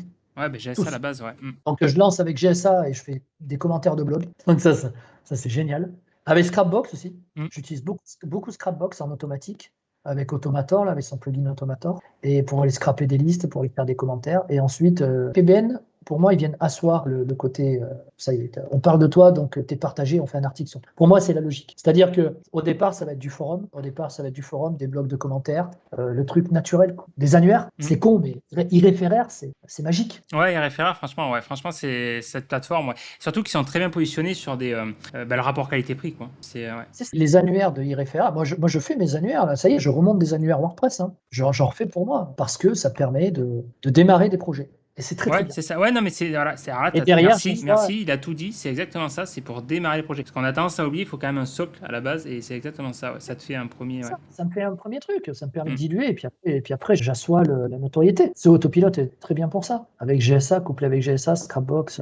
Mais derrière, je pense que ces interfaces, c'est plus accessible pour celui qui n'est pas. Parce qu'effectivement, GSA, celui qui n'a pas l'habitude, ça peut faire peur l'interface. Ouais. C'est moins. Moi, j'étais pas revenu dessus depuis des années. Et les évolutions, elles sont quand même coûteuses.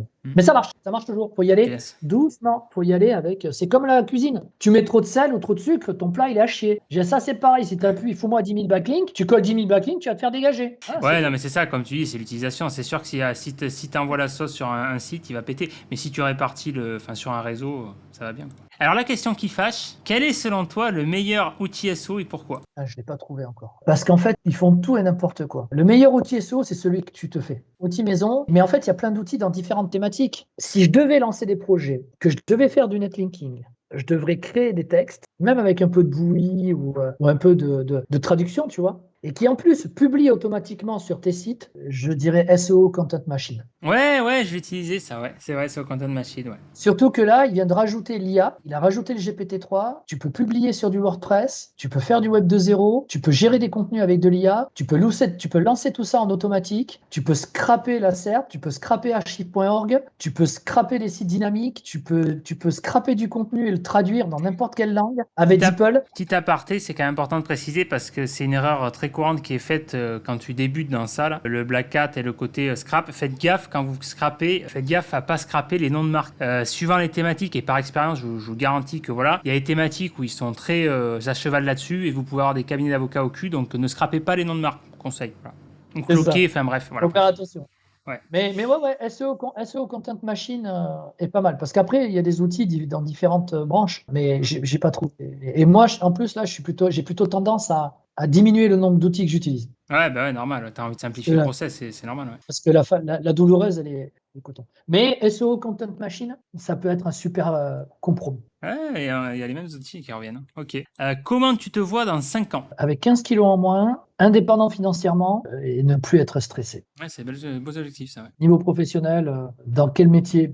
Je sais pas. Tu sais, j'ai une capacité à pouvoir rebondir. Qu'en fait, moi, ça m'inquiète pas les métiers. Le professionnel ne m'inquiète pas. Le côté financier inquiète parce qu'il faut bouffer. Mais le côté trouver du boulot, j'ai jamais été au chômage. Jamais. J'ai toujours travaillé. Tout le temps. Depuis l'âge en 2000, donc sorti de l'armée, j'ai toujours bossé. Je suis sorti de l'armée en novembre, j'ai trouvé du boulot le 24 décembre. Mon premier taf. Martin Jacques, il s'appelait à l'époque. Ouais, c'est ça, hein, c'est le spirit, hein, c'est ça. Hein. Que dans 5 ans, boulot, je sais pas, on verra. Indépendant financièrement, ça c'est sûr. Ça c'est sûr et certain, ça c'est sûr. Ça va être dur, mais j'y travaille pour. Et puis, serein dans ta tronche et puis physiquement, quoi. C'est bien dans ta tête et bien dans ton corps. Voilà, ouais, c'est ça. J'aime bien la devise d'Asics à ce niveau-là. Ouais. Anamasana, Nikwalpo Sana, corps et esprit. Ouais. Ok. C'est ça marche. Totalement. Est-ce que tu aurais des services, des offres, des prestats que tu voudrais pousser, que tu voudrais mettre en avant? J'ai pas l'habitude de le faire. Je vais te dire, je suis pas venu pour ça. Mais réellement, hein, j'y avais même pas pensé. Ah, mais je suis horrible de ce côté-là. Commercialement parlant, je pense pas à ma gueule. Mais on est en cours de développement de petites formations, justement sur SEO Autopilote, Ranker X, GSA, Automa. Alors, ça, tu fais bien d'en parler. Parce que justement, si tu as les références, et tu me le diras pour que je les mette, moi je vais te dire la vérité, là, tout ce qui est la Xrummer, GSA et compagnie, j'en ai beaucoup fait. Et j'ai arrêté parce que bah voilà, je suis passé à autre chose, j'en ai eu marre et voilà. Et on me demande, ça m'est arrivé plusieurs fois qu'on me demande des formations. Et donc à l'époque, j'en dispensais, voilà, c'était uniquement sur mesure, en one-to-one. Et là, j'en dispense plus parce que bah voilà, j'utilise plus, j'ai plus VPS et compagnie. Si toi t'en dispenses, ça m'intéresserait parce que comme ça, je pourrais les rediriger. Parce que généralement, la difficulté surtout dans ce genre de logiciel, il y en a beaucoup qui prétendent, voilà, je vais être sûr de le rediriger vers des mecs que je sens justement. Et toi, à ce niveau-là, bah voilà, je sens que tu as la compétence. Donc si t'en as, ça tombe à point nommé, voilà. Il y a qu'un seul site, ça s'appelle netlinking.marketing.airforce. Si vous voulez retrouver notre cher Cyril, vous avez effectivement donc ces références que je vais mettre juste en dessous dans la description sur le lien YouTube, parce que forcément ce podcast il va être diffusé sur ma chaîne YouTube, la chaîne on va dire principale. Je vais également l'éclater en réel sur Insta, TikTok, et il y aura également le podcast classique, SoundCloud, Anchor et compagnie. Mais en tout cas sur la chaîne YouTube, je vais mettre les liens dans la description juste en dessous. Il est présent donc sur twitter.com avec son profil hackmdog. Ensuite sur LinkedIn, je vais également mettre son lien.